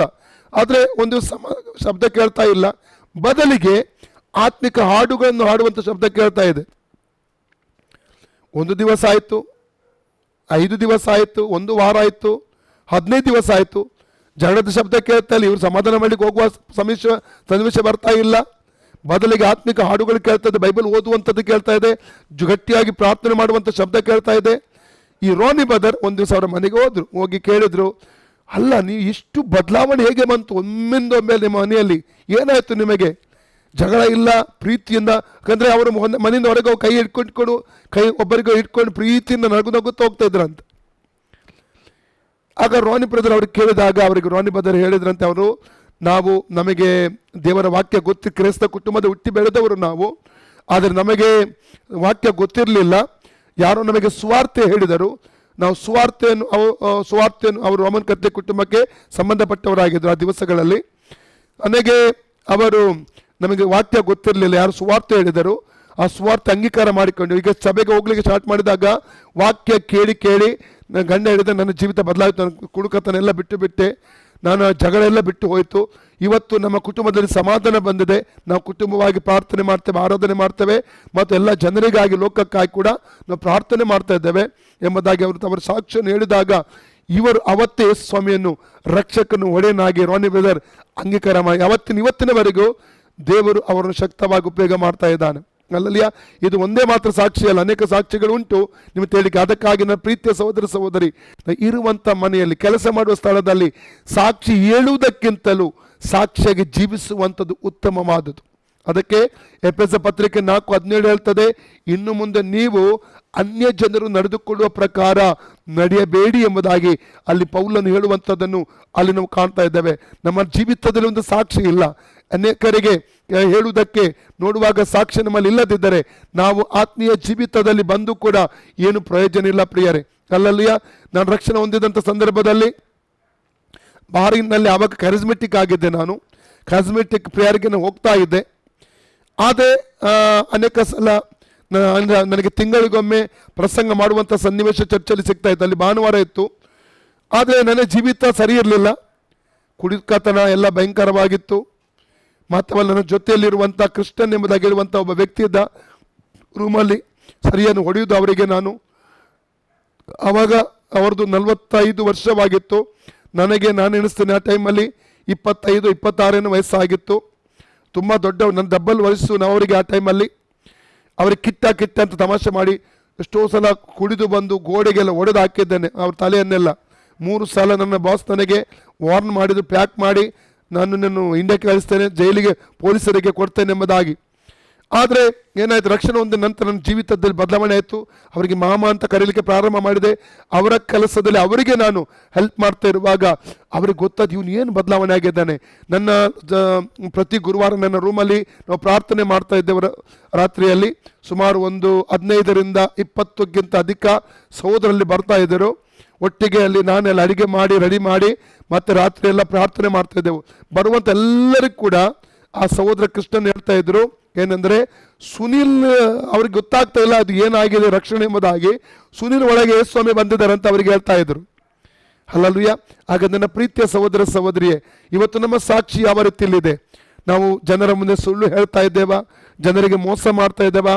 ಗಂಡ ಹೆಂಡತಿಯಾಗಿ ಜಗಳ ಮಾಡ್ತಾ ಇದ್ದೇವೆ, ಮನೆಯಲ್ಲಿ ಮಕ್ಕಳ ಮುಂದೆ ಜಗಳ ಮಾಡ್ತಾ ಸಾಕ್ಷಿ ಕಾಪಾಡಿಕೊಂಡಿದ್ದೇವಾ? ಅಥವಾ ನಮ್ಮ ಮನೆಯಲ್ಲಿ ಯಾರನ್ನು ಪ್ರೀತಿ ಮಾಡ್ತಾ ಇಲ್ಲವಾ? ಕೆಲಸದ ಸ್ಥಳದಲ್ಲಿ ನೀತಿಯಿಂದ ನಾವು ಕೆಲಸ ಮಾಡ್ತಾ ಇದ್ದೇವಾ? ಪ್ರಾಮಾಣಿಕವಾಗಿ ಕೆಲಸ ಮಾಡ್ತಾ ಇದ್ದೇವಾ? ನಂಬಿಗಸ್ತರಾಗಿ ಕೆಲಸ ಮಾಡ್ತಾ ಇದ್ದೇವಾ? ದೇವರು ನೋಡ್ತಾನೆ ಎಂಬ ಭಯದೊಂದಿಗೆ ಇವತ್ತು ನಾವು ಎಲ್ಲ ಕಡೆಗಳಲ್ಲಿ ನಾವು ಆಗಿರ್ಬೋದು ಅಥವಾ ರಹಸ್ಯವಾದ ಜೀವಿತ ಆಗಿರ್ಬೋದು, ನಾವು ಯಾವ ರೀತಿ ಜೀವಿಸ್ತಾ ಇದ್ದೇವೆ ನಮಗೆ ಒಂದು ಹೇಳುವುದಕ್ಕೆ ಒಂದು ಸಾಕ್ಷಿ ಇದೆಯಾ? ನಮ್ಮ ಜೀವಿತ ಇವತ್ತಿನ ದಿವಸದಲ್ಲಿ ಅದು ಬದಲಾಗಬೇಕು ಪ್ರಿಯರೇ. ಅಲ್ಲಲ್ಲಿಯ ಈ ಬದಲಾಗದಿದ್ದರೆ ಕ್ರೈಸ್ತರಾಗಿ ಏನು ಪ್ರಯೋಜನ ಇಲ್ಲ. ಲೋಕದಲ್ಲಿ ಇದ್ದಿದ್ರೆ ಎಷ್ಟು ಒಳ್ಳೇದಾಗಿತ್ತಲ್ವಾ ಪ್ರಿಯರೇ. ಹಾಗಾದರೆ ಇಲ್ಲಿ ನಾವು ಪುನಃ ನನ್ನ ವಾಕ್ಯಕ್ಕೆ ಬರಲಿಕ್ಕೆ ಇಷ್ಟಪಡ್ತೇನೆ. 3 ರಕ್ಷಣೆ, ನನ್ನ ರಕ್ಷಣೆಯಲ್ಲಿ 3 ಭಾಗಗಳು ಉಂಟು. ಇಲ್ಲಿ ಒಂದನೇದು ಪಾಪದ ಶಿಕ್ಷೆಯಿಂದ ನಮಗೆ ರಕ್ಷಣೆ ಉಂಟಾಯಿತು.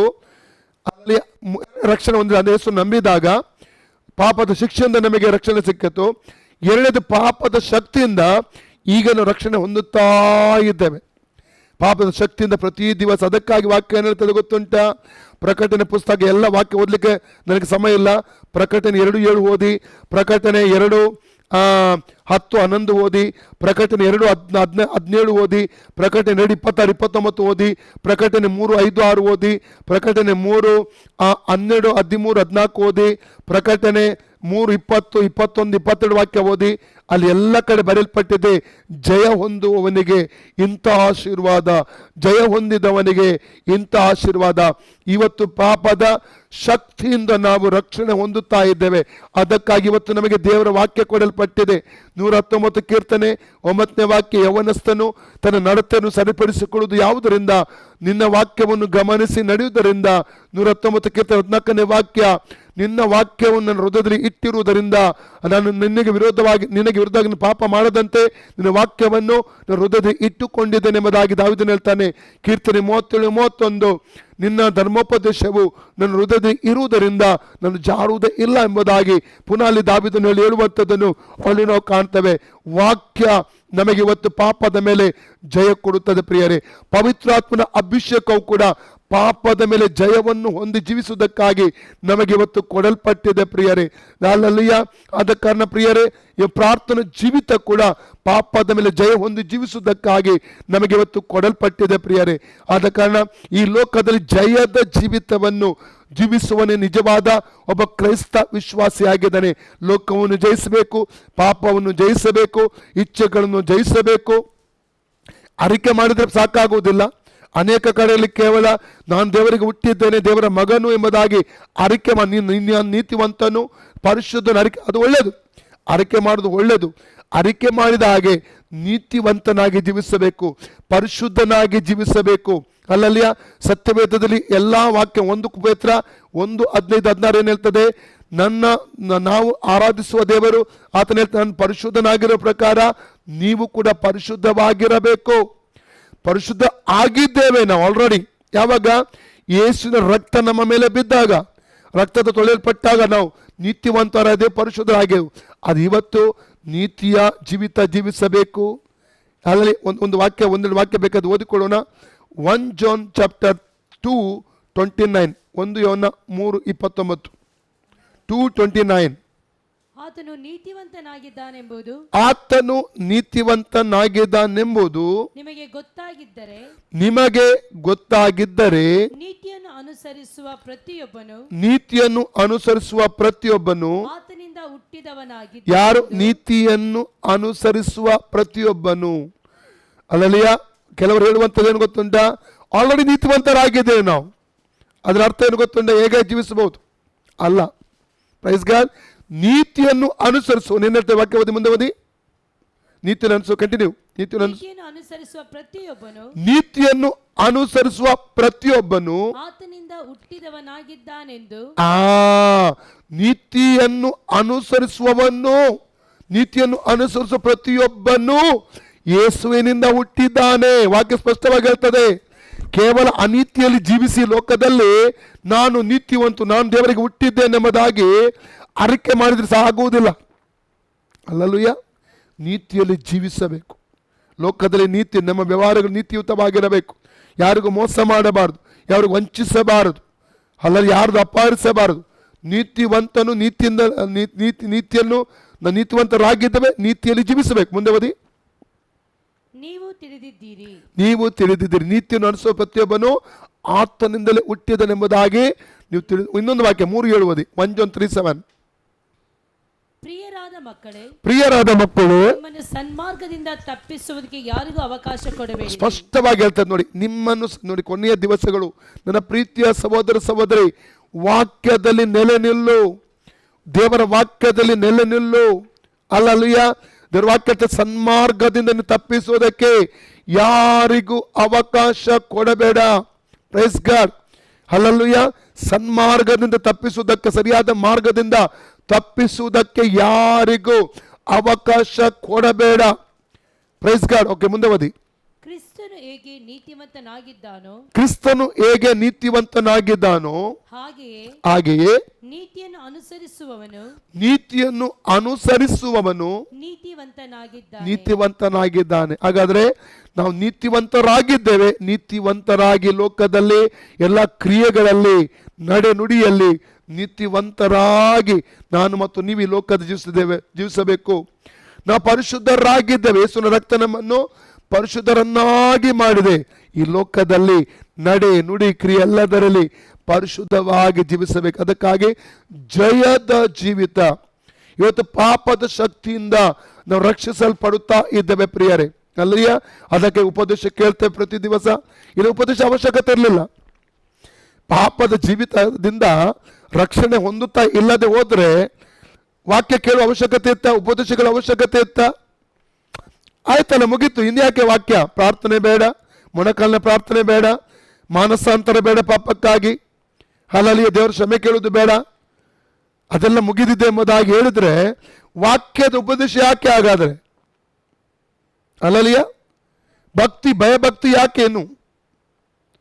ಅಲ್ಲಲಿಯ ಅದಕ್ಕಾಗಿ ನನ್ನ ಪ್ರೀತಿಯ ಸಹೋದರಿ 1 ಯೋಹನ 3:7 ಪುನಃ ಓದುವ, ನಿಮ್ಮನ್ನು ಸನ್ಮಾರ್ಗದಿಂದ ತಪ್ಪಿಸುವವರಿಗೆ ಅವಕಾಶ ಕೊಡಬೇಡ್ರಿ. ಓದಿ. ಪ್ರಿಯರಾದ ಮಕ್ಕಳೇ, ನಿಮ್ಮನ್ನು ಸನ್ಮಾರ್ಗದಿಂದ ತಪ್ಪಿಸುವುದಕ್ಕೆ ಯಾರಿಗೂ ಅವಕಾಶ ಕೊಡಬೇಡ್ರಿ. ಕ್ರಿಸ್ತನು ಹೇಗೆ ನೀತಿವಂತನಾಗಿದ್ದಾನೋ ಹಾಗೆಯೇ ನೀತಿಯನ್ನು ಅನುಸರಿಸುವವನು ನೀತಿವಂತನಾಗಿದ್ದಾನೆ. Hallelujah, praise god. ಹಾಗಾದ್ರೆ ಎರಡನೇ ರಕ್ಷಣೆ, ಎರಡನೇ ಭಾಗ, ಪಾಪದ ಶಕ್ತಿಯಿಂದ ನಾವು ರಕ್ಷಣೆ ಹೊಂದುತ್ತಾ ಇದ್ದೇವೆ ಈಗಲೇ. ಹಲ್ಲೆಲೂಯಾ. ಅಂದ್ರೆ ಯೇಸುವಿನ ರೂಪದಲ್ಲಿ ರೂಪಾಂತರ ಆಗುತ್ತಾ ಇದ್ದೇವೆ. ದೇವರ ವಾಕ್ಯ ನಮ್ಮನ್ನು ಏನ್ ಮಾಡ್ತಾ, ಉಪದೇಶ ಏನ್ ಮಾಡ್ತಾ ಇದೆ? ಯೇಸುವಿನ ರೂಪಕ್ಕೆ ನಮ್ಮನ್ನು ಮಾರ್ಪಡಿಸುತ್ತಾ ಇದೆ. ಯೇಸು ಕ್ರಿಸ್ತನ ಹಾಗೆ ಒಂದು ದಿವಸ ಆಗ್ಲಿಕ್ಕೆ ಹೋಗುತ್ತೇವೆ. ಈ ಲೋಕದ ಕ್ರಿಸ್ತನಾಗಿದ್ದೇವೆ ನಾವು. ಕ್ರಿಸ್ತನ 1 John 4:17 ಹೇಳ್ತದೆ, ಯೇಸು ಕ್ರಿಸ್ತನ ಹಾಗೆ ಈ ಲೋಕದಲ್ಲಿದ್ದೇವೆ. ಓದಿ. ನ್ಯಾಯ ತೀರ್ಪಿನ ದಿನದಲ್ಲಿ ನಮಗಿರುವ ಧೈರ್ಯದಲ್ಲಿಯೇ ಆತನ ಪ್ರೀತಿಯು ನಮ್ಮೊಳಗೆ ಸಿದ್ಧಿಗೆ ಬಂತು. ಯಾಕೆಂದರೆ ಕ್ರಿಸ್ತನು ಎಂಥವನಾಗಿದ್ದಾನೋ ನಾವು ಅಂಥವರಾಗಿಯೇ ಈ ಲೋಕದಲ್ಲಿದ್ದೇವೆ. ಕ್ರಿಸ್ತನು ಎಂಥವನಾಗಿ, ಆದ್ರೆ ಕ್ರಿಸ್ತನಾಗಿ ಇರಬೇಕು. ಅದನ್ನು ಅರಿಕೆ ಮಾಡು. ಕೆಲವರು ಏನ್ ಮಾಡ್ತಾರೆ, ಕ್ರಿಸ್ತನು ಎಂಥವನಾಗಿದ್ದಾನೋ ಅಂಥವರಾಗಿ ಲೋಕದಲ್ಲಿದ್ದೇವೆ. ಓಕೆ, ಅರಿಕೆ ಮಾಡೋದು ಒಳ್ಳೇದು. ಆದ್ರೆ ನೀನು ನಿನ್ನ ಮನೆಯಲ್ಲಿ ಹಾಗೆ ಇದ್ದೀಯಾ? ಕೆಲಸ ಸ್ಥಳದಲ್ಲಿ ಹಾಗೆ ಇದ್ದೀಯಾ? ಅರಿಕೆ ಮಾಡ್ಲಿಕ್ಕೆ ತುಂಬಾ ಸುಲಭ. ಅಲ್ಲಲ್ಯ, ಒಂದು ನೀನು ಅರಿಕೆ ಮಾಡುವಂಥದ್ದನ್ನು ಕೆಲಸ ಮಾಡೋ ಸ್ಥಳದಲ್ಲಿ ನಿನ್ನ ಜೊತೆ ಕೆಲಸಗಾರ ಕೇಳಿದ್ರೆ, ನಿನ್ನ ಬಾಸ್ ಕೇಳಿದ್ರೆ, ನಿನ್ನ ಕಳ್ಳತನ ಮಾಡೋದು, ಮೋಸದ ವ್ಯವಹಾರ ಮಾಡೋದೆಲ್ಲ ನಿನ್ನ ನೋಡಿದಂತ ಸಾಕು ಕೆಲಸದವ್ರು ನೋಡಿದ್ರೆ ಏನು ಹೇಳಿಕೆ? ನಿಮ್ಮ ನೆರೆಕೆರೆಯವರು ನೋಡಿದ್ರೆ ಏನು ಹೇಳಿಕ್ಕಿದ್ದಾರೆ? ಅಲ್ಲಲಿಯ, ಅದಕ್ಕಾಗಿ ಪ್ರೈಸ್ ಗಾಡ್, ಅಲ್ಲಲಿಯ, ನೀತಿಯ ಜೀವಿತವನ್ನು ಲೋಕದಲ್ಲಿ ನಾವು ಜೀವಿಸೋರಾಗಿರಬೇಕಾಗಿದೆ. ಪಾಪದ ಶಕ್ತಿಯಿಂದ ನಾವು ರಕ್ಷಣೆ ಹೊಂದುತ್ತಾ ಇದ್ದೇವೆ.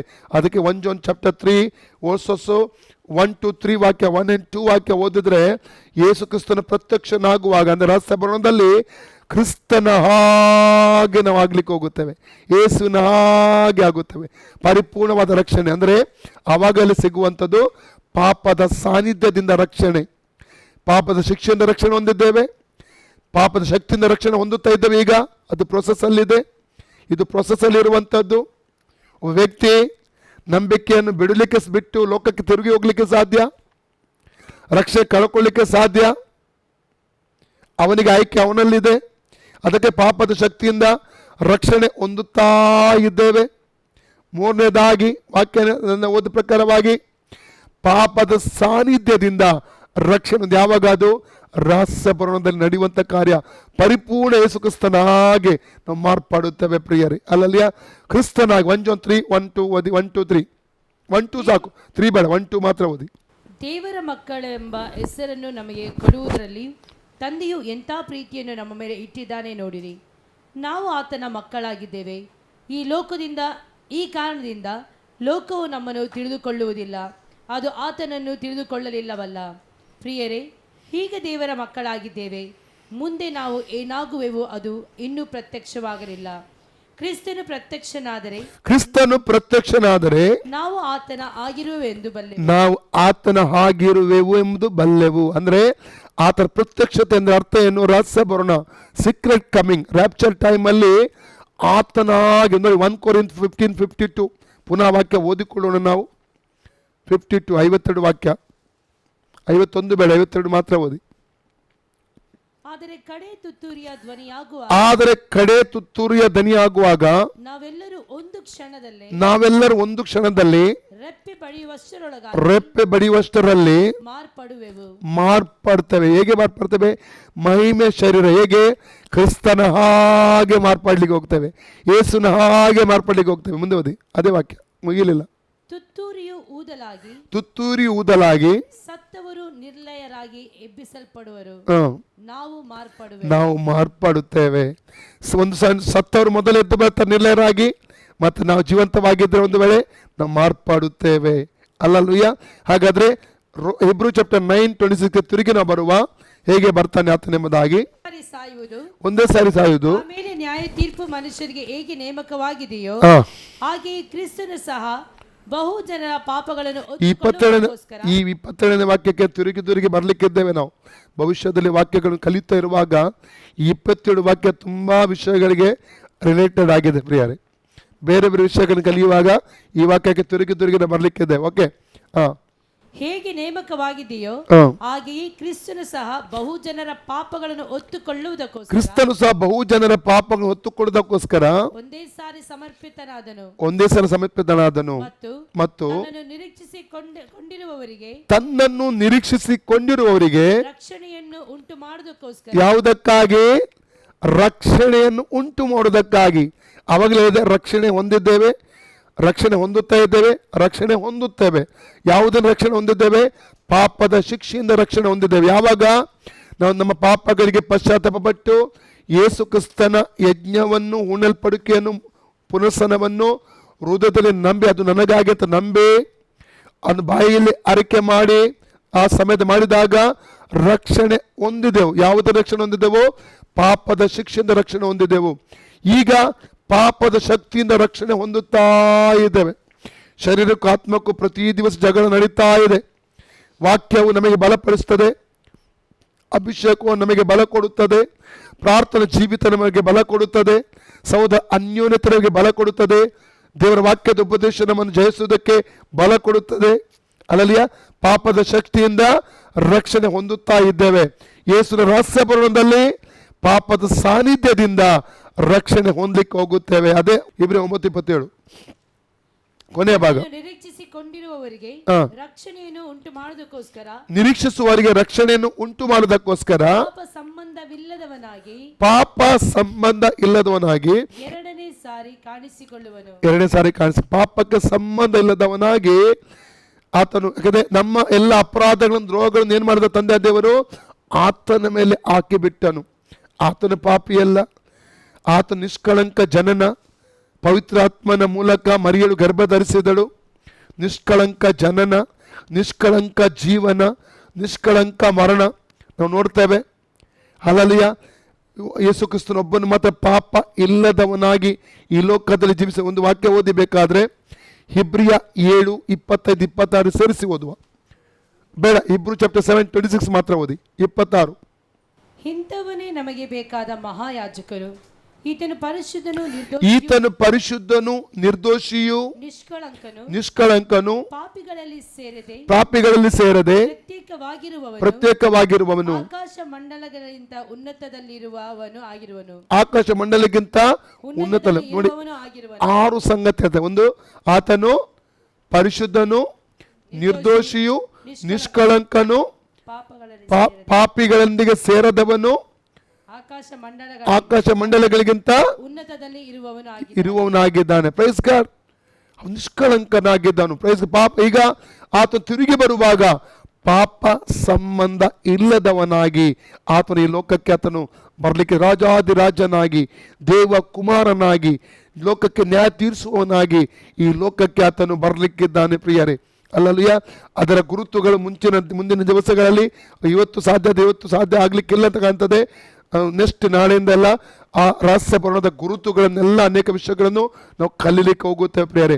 ಈಗ 7ನೇದಾಗಿ ಯಾವ ರೀತಿ ಆತನು ಬರುವನೆಂಬುದಾಗಿ ನಾವು ಪ್ರಕಟಣೆ ಪುಸ್ತಕ 19 ಅಧ್ಯಾಯ 7ನೇ ವಾಕ್ಯ, book of revolution chapter 19 versus 7 ವಾಕ್ಯ ಓದಿಕೊಳ್ಳೋಣ.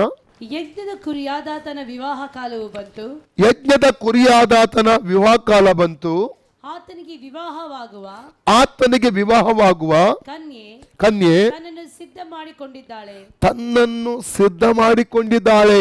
ಸಂತೋಷ ಪಡೋಣ, ಸಂತೋಷ ಪಡೋಣ, ಹರ್ಷಗೊಳ್ಳೋಣ, ಆತನನ್ನು ಗಣಪಡಿಸೋಣ ಎಂದು ಆತನನ್ನು ಗಣಪಡಿಸೋಣ ಎಂದು ಹೇಳಿದನು. ಅಲ್ಲಲಿಯ ಮದಲಿಂಗನಾಗಿ ಬರ್ಲಿಕ್ಕಿದ್ದಾನೆ.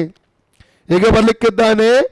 ಸಿದ್ಧವಾದ ಕನ್ಯೆ ಎಂಬಂತ ಅಲ್ಲಲಿಯ ಸಭೆಯನ್ನು, ಹೊಸ ಒಡಂಬಡಿಕೆ ಸಭೆಯನ್ನು ಆತನು ಕರ್ಕೊಂಡು ಹೋಗುವುದಕ್ಕಾಗಿ ಆತನು ಬರ್ಲಿಕ್ಕಿದ್ದಾನೆ. ನನಗೆ ಜ್ಞಾಪಕ ಇದೆ, ನಮ್ಮ ಸಭೆಯಲ್ಲಿ ನಮ್ಮದು ಚರ್ಚ್ ಸ್ಟಾರ್ಟ್ ಆದಾಗ, ಯೇಸುಪುರದಲ್ಲಿ ಆರಂಭವಾದಾಗ ಒಂದು ಕಡೆ ನನ್ನ ತಂದೆಯಿಂದ ಭಯಂಕರ ವಿರೋಧಗಳಿತ್ತು, ಇನ್ನೊಂದು ಕಡೆ ಜನರ ಪ್ರಶ್ನೆಗಳು ಏನು ಕೇಳ್ತಾ ಇದ್ರು, ನಿಮಗೆ ಸಿಮಿಟರಿ ಎಲ್ಲಿದೆ, ನಿಮಗೆ ಮದುವೆ ಎಲ್ಲಿ ಆಗುತ್ತದೆ, ಈ ರೀತಿಯ ಕೆಲವು ಪ್ರಶ್ನೆಗಳು ಸುವಾರ್ತೆಗೆ ಕೊಡುವಾಗಲ್ಲ.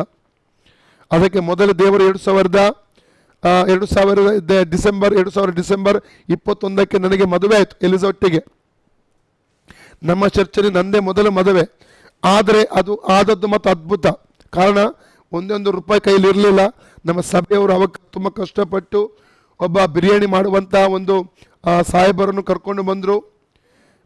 ಮತ್ತು ಅವರು ಬಿರಿಯಾನಿ ಎಲ್ಲ ಮಾಡಿದರು. ಬಂದ ಜನರಿಗೆಲ್ಲ ತುಂಬ ಕಷ್ಟ ಇತ್ತು. ಆವಾಗ ನನ್ನನ್ನು ಕಾರ್ ಕರ್ಕೊಂಡು ಹೋಗ್ಲಿಕ್ಕೆ ಬರಲಿಲ್ಲ. CD100 ಒಂದು ಸೆಕೆಂಡ್ ಹ್ಯಾಂಡ್ ಗಾಡಿ ಇತ್ತು, CD100 ಬೈಕ್ ಇತ್ತು ನನ್ನ ಹತ್ರ. ನಾನು ಮನೆಯಿಂದ ಚರ್ಚ್ ಹತ್ರ ಬರುವಾಗ ಬೈಕಲ್ಲಿ ಎಲಿಸನ್ ಕೂತ್ಕೊಂಡೆ. ಮದುವೆ ಆಗಿ ಮನೆಗೆ ಹೋಗುವಾಗ ಬೈಕ್ ಎಲ್ಲ ನೋಡಿ, ಪೇಟೆಯಲ್ಲೆಲ್ಲ ನೋಡಿ ಎಲ್ಲರೂ ನಮ್ಮನ್ನೇ ಅವಕ್ಕಾಗಿ ನೋಡ್ತಾ ಇದ್ರು. ಕಾರಣ, ಒಬ್ಬ ಮದುಮಗಳನ್ನು ಬೈಕಲ್ಲಿ ಕರ್ಕೊಂಡು ಹೋಗುವಂಥದ್ದನ್ನು ಅಲ್ಲಿವರೆಗೆ ನಮ್ಮ ಶಂಕರ್ಪದ ಯಾರು ನೋಡಿಲ್ಲ ಅಂತ ಕಾಣ್ತದೆ.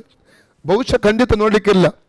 ಕಾರಿಗೆ ಕೊಡಲಿಕ್ಕೆ ಹಣ ಇರಲಿಲ್ಲ ನನ್ನ ಬಳಿಯಲ್ಲಿ, ಟ್ಯಾಕ್ಸಿಗೆ ಕೊಡಲಿಕ್ಕೆ ಹಣ ಇರಲಿಲ್ಲ. ಬೈಕ್ ಇತ್ತು ನನ್ನ ಹತ್ರ, CD100, ಅದು ಹೀರೋ ಹೋಂಡಾ ಸೆಕೆಂಡ್ ಹ್ಯಾಂಡ್ ಬೈಕ್ ಇತ್ತು. ಆ ಬೈಕಲ್ಲೇ ನಾನು ಆ ಮದುವೆ ಮಂಟಪದಿಂದ ಮನೆಗೆ ನಾನು ಎಲಿಸರಿಗೆ ಗಾಡಿಯಲ್ಲಿ ಅದೇ ಡ್ರೆಸ್ಸಲ್ಲಿ ಗಾಡಿಯಲ್ಲಿ ಮನೆ ಕರ್ಕೊಂಡು ಹೋದೆ ಪ್ರಿಯರೇ. ಅದು ನನ್ನ ನೆನಪು ಬರ್ತಾ ಉಂಟು. Praise God. ಅದೇ ರೀತಿ ಯೇಸು ಸ್ವಾಮಿ ಮೊದಲಗಿತ್ತಿಯಾದ ಸಭೆಯನ್ನು ಕರ್ಕೊಂಡು ಹೋಗ್ಲಿಕ್ಕೆ ಬರಲಿಕ್ಕಿದ್ದಾನೆ. ಆ ಒಂದು ಸಂತೋಷದ ದಿವಸವಾಗಿದೆ ಪ್ರಿಯರೇ.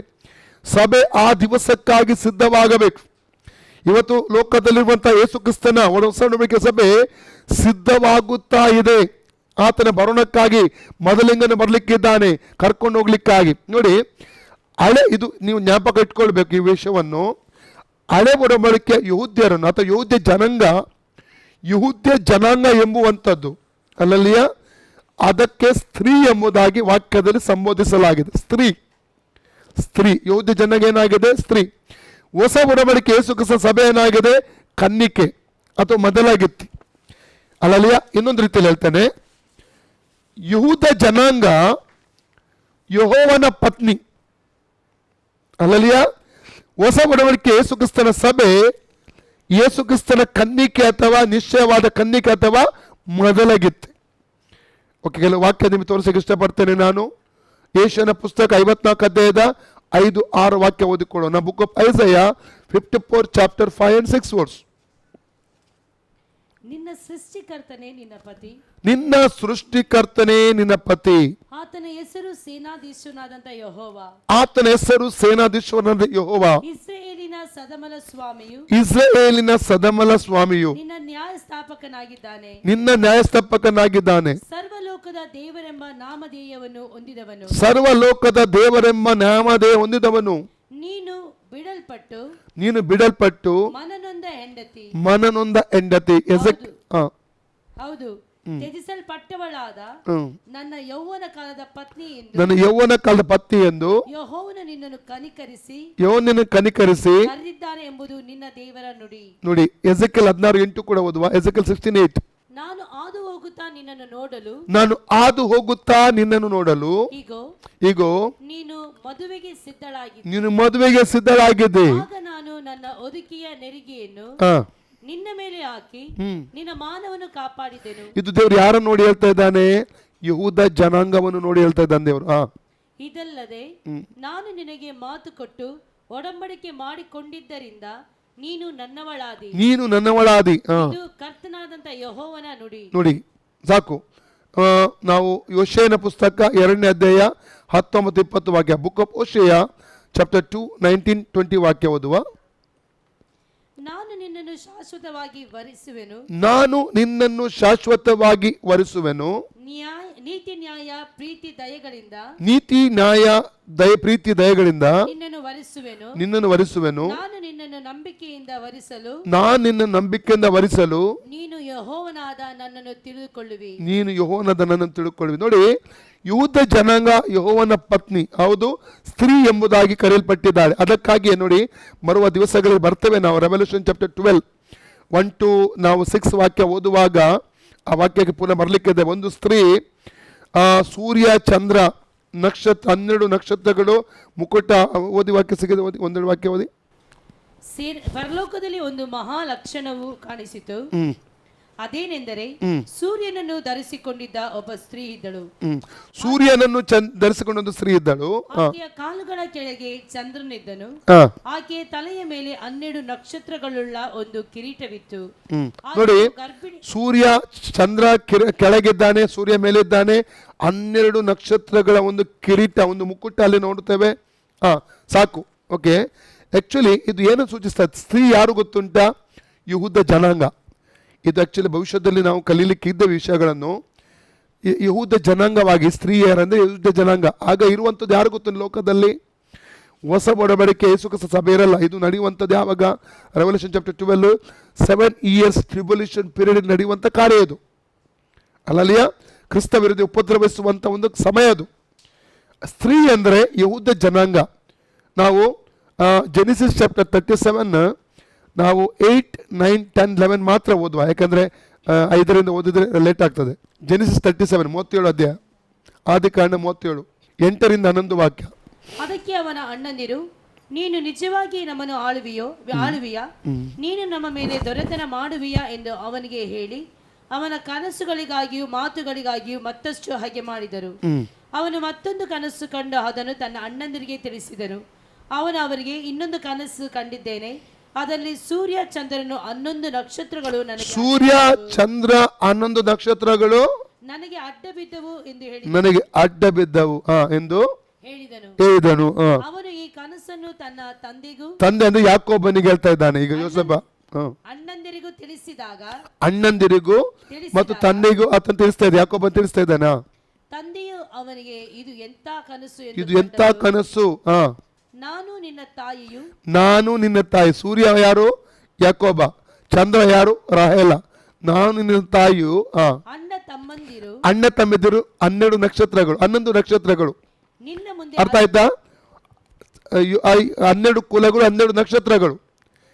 ಸೂರ್ಯ ಯಾರು? ಯಾಕೋಬ, ಇಸ್ರಾಯೇಲ್. Praise God. ರಾಹೇಲ ಯಾರು? ಚಂದ್ರ ಆಗಿದ್ದಾಳೆ. Praise God. ಅಂದ್ರೆ ಯಹೂದಿ ಜನಾಂಗವನ್ನು ಸೂಚಿಸ್ತದೆ ಸ್ತ್ರೀ. ರೆವಲ್ಯೂಷನ್ 12 ಅಲ್ಲಿ. ಓಕೆ, ಅದು ಬರುವ ದಿವಸಗಳಲ್ಲಿ ಬರುವಂಥ ಒಂದು ಅಧ್ಯಯನ. ಅದರ ಕುರಿತಾಗಿ ನಾನು ಇನ್ನೊಮ್ಮೆ ನಿಮಗೆ ನಾನು ವಿಸ್ತಾರವಾಗಿ ನಾನು ವಿಷಯಗಳು ತಿಳಿಸ್ಲಿಕ್ಕೆ ಹೋಗುತ್ತೇನೆ. ಹಾಗಾದರೆ ಯಹೂದ ಜನಾಂಗ ಎಂಬುವಂಥದ್ದು ಯೆಹೋವನ ಪತ್ನಿ, ಅದು ಸ್ತ್ರೀಗೆ ಹೋಲಿಸಲ್ಪಟ್ಟಿದ್ದಾಳೆ. ಆದರೆ ಸಭೆ, ಹೊಸ ಒಡಂಬಡಿಕೆಯ ಸಭೆ ಎಂಬುವಂಥದ್ದು ಕನ್ನಿಕೆ. ಅಲ್ಲಲ್ಲಿಯ ನಾವು ಯಾರೇ ಕನ್ನಿಕೆ ಅಥವಾ ಮೊದಲ ಗೆತ್ತಿ. Praise God. ನಾವು ಯಾವಾಗ ಯೇಸು ಸ್ವಾಮಿಯನ್ನು ರಕ್ಷಕನ ಒಡೆಯನಾಗಿ ಅಂಗೀಕಾರ ಮಾಡುತ್ತೇವೆ, ಆ ಸಮಯದಲ್ಲಿ ನಮಗೂ ಯೇಸು ಕ್ರಿಸ್ತನಿಗೂ ನಿಶ್ಚಯ ಆಗಿದೆ, ಒಂದು ಎಂಗೇಜ್ಮೆಂಟ್ ಆಗಿದೆ. ಯೇಸು ಸ್ವಾಮಿಗಾಗಿ ನಾವು ಮೀಸಲಾಗಿಟ್ಟಲ್ಪಟ್ಟ ಸಮಯದಿಂದ ಕ್ರಿಸ್ತನಿಗಾಗಿ ನಾವು ಮೀಸಲು. ಒಂದು ಹುಡುಗಿ ಮತ್ತು ಹುಡುಗನಿಗೆ ಯಾಕೆ ಎಂಗೇಜ್ಮೆಂಟ್ ಆಗ್ತದೆ ಗೊತ್ತುಂಟ? ಅವನು ಮತ್ತೆ ಬೇರೆ ಜೊತೆಯಲ್ಲಿ ಅವಳು ಏನು ಮಾಡಲ್ಲ, ಮದುವೆ ಆಗುವುದಿಲ್ಲ. ನಾನು ಅವನಿಗೆ ಎಂಗೇಜ್ ಆಗಿದ್ದೇನೆ, ಆ ಹುಡುಗನೊಟ್ಟಿಗೆ ನನಗೆ ಮದುವೆ ಆಗ್ಲಿಕ್ಕಿದೆ ಎಂಬುದಾಗಿ ಅವಳು ತನ್ನ ಮದುವೆ ದಿನಕ್ಕಾಗಿ ನಂತರ ಕಾಯ್ತಾ ಇರ್ತಾಳೆ. ಅದೇ ರೀತಿಯಲ್ಲಿ ರಕ್ಷಣೆ ಹೊಂದಿದ ಕ್ರಿಸ್ತನೊಟ್ಟಿಗೆ ನಮಗೆ ಎಂಗೇಜ್ಮೆಂಟ್ ಆಗಿದೆ, ನಿಶ್ಚಯ ಆಗಿದೆ. 2 Corinthians 11 1-3 ಸೇರಿಸಿ ಓದುವ. ನಾನು ನನ್ನನ್ನು ಹೊಗಳಿಕೊಳ್ಳುವುದಕ್ಕೆ ಸ್ವಲ್ಪ ಬುದ್ಧಿಹೀನತೆಯಿಂದ ಮಾತಾಡುತ್ತೇನೆ, ನೀವು ಅದನ್ನು ಸಹಿಸಿಕೊಳ್ಳುತ್ತೀರೇನೋ? ನನ್ನನ್ನು ಸಹಿಸಿಕೊಳ್ಳಬೇಕೆಂದು ನಿಮ್ಮನ್ನು ಬೇಡಿಕೊಳ್ಳುತ್ತೇನೆ. ಯಾಕೆಂದರೆ ದೇವರಲ್ಲಿರುವಂತಹ ಚಿಂತೆಯಿಂದಲೇ ನಾನು ನಿಮ್ಮ ವಿಷಯದಲ್ಲಿ ಚಿಂತಿಸುತ್ತೇನೆ. ನಿಮ್ಮನ್ನು ಕ್ರಿಸ್ತನೆಂಬ ಒಬ್ಬನೇ ಪುರುಷನಿಗೆ ಶುದ್ಧ ಕನ್ಯೆಯಂತೆ ಕ್ರಿಸ್ತನೆಂಬ ಒಬ್ಬನೇ ಪುರುಷನಿಗೆ ಒಬ್ಬನೇ ಪುರುಷನಿಗೆ ನಿಮ್ಮನ್ನು, ನೋಡಿ ಅಲ್ಲಿ ಏನ್ ಹೇಳ್ತದೆ, ನಿಮ್ಮನ್ನು ಎಂಬುದಾಗಿ ಹೇಳುವಂಥದ್ದು ಯಾರನ್ನು? ಸಭೆಯನ್ನು. ಯೇಸು ಕ್ರಿಸ್ತನ ಒಡ ಸೊಸಣಬೇಕೆ ಸಭೆ. ನಾವೆಲ್ಲರೂ ಲೋಕದಲ್ಲಿರುವಂತ ಎಲ್ಲ ಕ್ರೈಸ್ತ ವಿಶ್ವಾಸಿಗಳು ಯಾರಾಗಿದ್ದಾರೆ? ಕ್ರಿಸ್ತನ ಸಭೆ, ದೇಹವೆಂಬ ಸಭೆ, ಕ್ರಿಸ್ತನ ದೇಹ ಅಥವಾ ಕ್ರಿಸ್ತನ ಮೊದಲಿಗಿತ್ತಿ. ನಿಮ್ಮನ್ನು, ಪುನಃ ಓದಿ, ಆರಂಭದಿಂದ ಓದಿ. ನಾನು ನನ್ನನ್ನು ಹೊಗಳಿಕೊಳ್ಳುವುದಕ್ಕೆ ಸ್ವಲ್ಪ ಬುದ್ಧಿಹೀನತೆಯಿಂದ ಮಾತಾಡುತ್ತೇನೆ, ನೀವು ಅದನ್ನು ಸಹಿಸಿಕೊಳ್ಳುತ್ತೀರೇನೋ? ನನ್ನನ್ನು ಸಹಿಸಿಕೊಳ್ಳಬೇಕೆಂದು ನಿಮ್ಮನ್ನು ಬೇಡಿಕೊಳ್ಳುತ್ತೇನೆ. ಯಾಕೆಂದರೆ ದೇವರಲ್ಲಿರುವಂತಹ ಚಿಂತೆಯಿಂದಲೇ ನಾನು ನಿಮ್ಮ ವಿಷಯದಲ್ಲಿ ಚಿಂತಿಸುತ್ತೇನೆ. ನಿಮ್ಮನ್ನು ಕ್ರಿಸ್ತನೆಂಬ ಒಬ್ಬನೇ ಪುರುಷನಿಗೆ ಶುದ್ಧ ನಿಮ್ಮನ್ನು ಅಂದ್ರೆ ಸಭೆಯನ್ನು ಶುದ್ಧ ಕನ್ಯೆಯಂತೆ ಒಪ್ಪಿಸಬೇಕೆಂದು ನಿಮ್ಮನ್ನು ಆತನ ನಿಶ್ಚಯ ಮಾಡಿದ್ದೇನೆ. ಈಗ ಸಭೆಗೂ ಕ್ರಿಸ್ತನಿಗೂ ನಿಶ್ಚಯವಾಗಿ, ಯಾವಾಗ ಒಬ್ಬ ವ್ಯಕ್ತಿ ರಕ್ಷಣೆ ಹೊಂದುವಾಗ ಕ್ರಿಸ್ತನಿಗೂ ಆತನಿಗೂ ನಿಶ್ಚಯ ಆಯಿತು. ಸಭೆಗೂ ಕ್ರಿಸ್ತನಿಗೆ ಈಗ ಆಲ್ರೆಡಿ ಏನಾಗಿದೆ? ನಿಶ್ಚಯ ಆಗಿದೆ, ಎಂಗೇಜ್ಮೆಂಟ್ ಆಗಿದೆ. ಈಗ ಮದುವೆಗಾಗಿ ನಾವು ಕಾಯ್ತಾ ಇದ್ದೇವೆ, ಮೊದಲಿಂಗನಿಗಾಗಿ ಕಾಯ್ತಾ ಇದ್ದೇವೆ.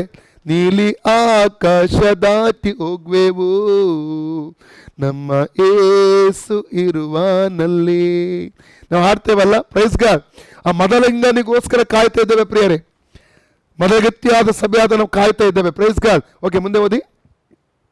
ಶುದ್ಧ ಕನ್ಯೆಯಂತೆ ಒಪ್ಪಿಸಬೇಕೆಂದು ನಿಮ್ಮನ್ನು ಆತನಿಗೆ ನಿಶ್ಚಯ ಮಾಡಿದ್ದಾನೆ. ನಿಮ್ಮನ್ನು ಆತನಿಗೆ ನಿಶ್ಚಯ ಮಾಡಿದ್ದೇನಲ್ಲ.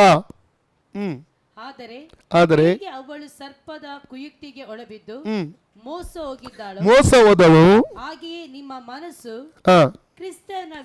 ಕ್ರಿಸ್ತನ ವಿಷಯದಲ್ಲಿ ಇರಬೇಕಾದ ಯಥಾರ್ಥತ್ವ ಮತ್ತು ಪಾತಿವ್ರತ್ಯವನ್ನು ಬಿಟ್ಟು ಕೆಟ್ಟು ಹೋದಿತೆಂದು ಭಯ ಉಂಟು. ಯಾಕೆ ಹೇಳ್ತಾ ಇದ್ದಾನೆ ಅಲ್ಲಲ್ಲಿಯ? ಸಭೆ ತಪ್ಪಿ ಹೋಗಬಾರದು, ಮೊದಲಗಿತ್ತಿ ಕನ್ನಿಕೆ ತಪ್ಪಿ ಹೋಗಬಾರದು. ತಪ್ಪಿಸ್ಲಿಕ್ಕೆ ಅನೇಕ ಸಂಗತಿ ಲೋಕದಲ್ಲಿ ಉಂಟು, ದುರ್ಬೋಧಗಳು, ಲೋಕ ಇದೆ, ಲೋಕದ ಆಶೆಗಳು, ಇಚ್ಛೆಗಳು, ಅಲ್ಲಲಿಯ ಅನೇಕ ಸಂಗತಿಗಳು ತಪ್ಪಿಸ್ಲಿಕ್ಕೆ ಉಂಟು. Praise God. ಅದಕ್ಕಾಗಿ ಪೌಲ ಭಯ ಪಡ್ತಾ ಇದ್ದಾನೆ. ಯಥಾರ್ಥತ್ವ, ಕ್ರಿಸ್ತನಲ್ಲಿರುವಾಗ ಯಥಾರ್ಥತ್ವ ಪಾತಿವ್ರತ್ಯವನ್ನು ಬಿಟ್ಟು ಕೆಟ್ಟು ಹೋತಿದ್ದೆಂಬುದಾಗಿ ಭಯ ನನಗಿದೆಂಬುದಾಗಿ ಆತನಲ್ಲಿರುವಂಥದ್ದನ್ನು ಕಾಣ್ತೇವೆ. ಆದ ಕಾರಣ ಸಭೆ ಯಾವಾಗಲೂ ಸಿದ್ಧವಾಗಿ ನಿಲ್ಲಬೇಕು. ನಾಳೆ ದಿವಸದಲ್ಲಿ ಇನ್ನೂ ಅನೇಕ ವಿಚಾರಗಳನ್ನು ನಾವು ಕಲೀಲಿಕ್ಕೆ ಹೋಗ್ತೇವೆ ಪ್ರಿಯರೇ. ಈ ಸಂದರ್ಭದಲ್ಲಿ ಎಲ್ಲರೂ ನಮ್ಮ ಕಣ್ಣುಗಳನ್ನು ಮುಚ್ಚಿಕೊಳ್ಳೋಣ, ನಮ್ಮ ಕರಗಳನ್ನು ಮುಂದಕ್ಕೆ ಚಾಚೋಣ, ದೇವರ ಸಮ್ಮುಖದಲ್ಲಿ ನಮ್ಮ ಒಪ್ಪಿಸಿಕೊಡೋಣ ಪ್ರಿಯರೇ. ರೊಕೊಟ್ಟು ಲೆಮೆಸೆ ತುರಬ ರಾಕಟ್ಟೆ ರೇತೆ ಲೆಮಾಸೆಂದು ಶುಕ್ರೋಟು ಲೋಟು ರಿಮೆತೆ ರಂದಲ. Thank you Jesus, glory hallelujah. ದೇವರ ಕೈಗೆ ನಾವು ಒಪ್ಪಿಸಿಕೊಡೋಣ ಪ್ರಿಯರೇ. ರಹಸ್ಯ ಪಾಪಗಳು ಯಾವುದಾದಿರುವುದಾಗಿದ್ದಲ್ಲಿ ದೇವರ ಬಳಿ ಮಾನಸಾಂತರ ಪಟ್ಟು ಕ್ಷಮಾಪಣೆ ಕೇಳಿಕೊಳ್ಳೋಣ. Thank you lord, thank you Jesus. ಯಾರಾದರೂ ಯೇಸು ಸ್ವಾಮಿಗೆ ನಿಮ್ಮ ಜೀವಿತ ಒಪ್ಪಿಸಿಕೊಡದಿದ್ರೆ ಇದು ಒಳ್ಳೆಯ ಸಮಯ. ಯೇಸುವಿಗೆ ನಿಮ್ಮ ಜೀವಿತ ಒಪ್ಪಿಸಿಕೊಡ್ರಿ. ಯೇಸುವೇ ಲೋಕ ರಕ್ಷಕನಾಗಿದ್ದಾನೆ. ಯೇಸು ಮಾತ್ರ ನಿಮ್ಮನ್ನು ನಿತ್ಯ ನರಕದಿಂದ ತಪ್ಪಿಸುವುದಕ್ಕೆ ಸಾಧ್ಯ. ಅದಕ್ಕಾಗಿ ಮಾನವನಾಗಿ ಲೋಕಕ್ಕೆ ಆತನು ಬಂದದ್ದು.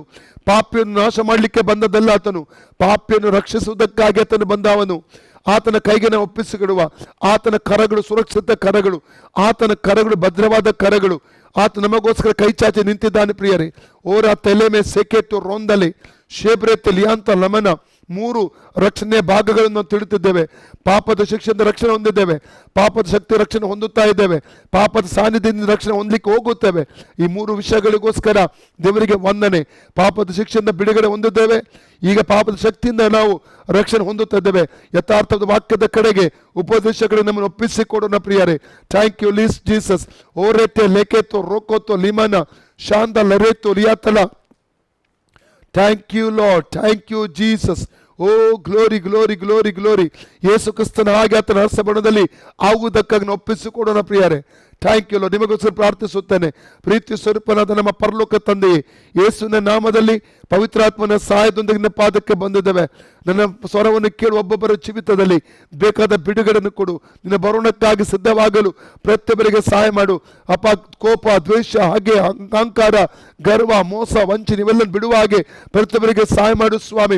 ಎಲ್ಲ ಇಚ್ಛೆಗಳು, ವ್ಯಭಿಚಾರ ಅಥವಾ ಇಂಟರ್ನೆಟ್ ಮೂಲಕ ನಡೆಯುವಂಥ ಎಲ್ಲ ತಪ್ಪಾದ ಕಾರ್ಯಗಳು ಅಥವಾ ತಪ್ಪಾದ ಸಿನಿಮಾಗಳು, ಸಕ್ಕಾದ ಸಂಗತಿಗಳು, ಮದ್ಯಪಾನ, ಧೂಮಪಾನ ಅಥವಾ ಡ್ರಗ್ಸ್ಗಳು ಅಥವಾ ಇನ್ಯಾವುದೇ ಆಗಿರ್ಬೋದು, ಬೀಡಿ, ಸಿಗರೇಟ್, ತಂಬಾಕು ಇವೆಲ್ಲ ಬಿಟ್ಟು ಬಿಡಲು ನೀನು ನಮಗೆಲ್ಲ ಸಹಾಯ ಮಾಡಬೇಕು. ನಿನ್ನ ಬರೋಣಕ್ಕೆ ನಾವು ಸಿದ್ಧವಾಗುವ ಹಾಗೆ ಕೃಪೆ ತೋರಿಸಬೇಕೆಂಬುದಾಗಿ ಕರ್ತನೆ ಪ್ರಾರ್ಥನೆ ಮಾಡ್ತೇನೆ ಸ್ವಾಮಿ. ಕಾರ್ಯ ಮಾಡುವುದಕ್ಕಾಗಿ ಸ್ತೋತ್ರ. ಎಲ್ಲ ಘನ, ಮಾನ, ಮಹಿಮೆ ನಿನಗೊಬ್ಬನಿಗೆ ಸಲ್ಲಿಸುತ್ತೇವೆ. ಯೇಸುವಿನ ಹೆಸರಿನಲ್ಲಿ ನಾವು ಹೊಂದಿದ್ದೇವೆ ನಮ್ಮ ತಂದೆ ಆದ ದೇವರೇ. Amen. Praise the lord. God bless you. Hallelujah.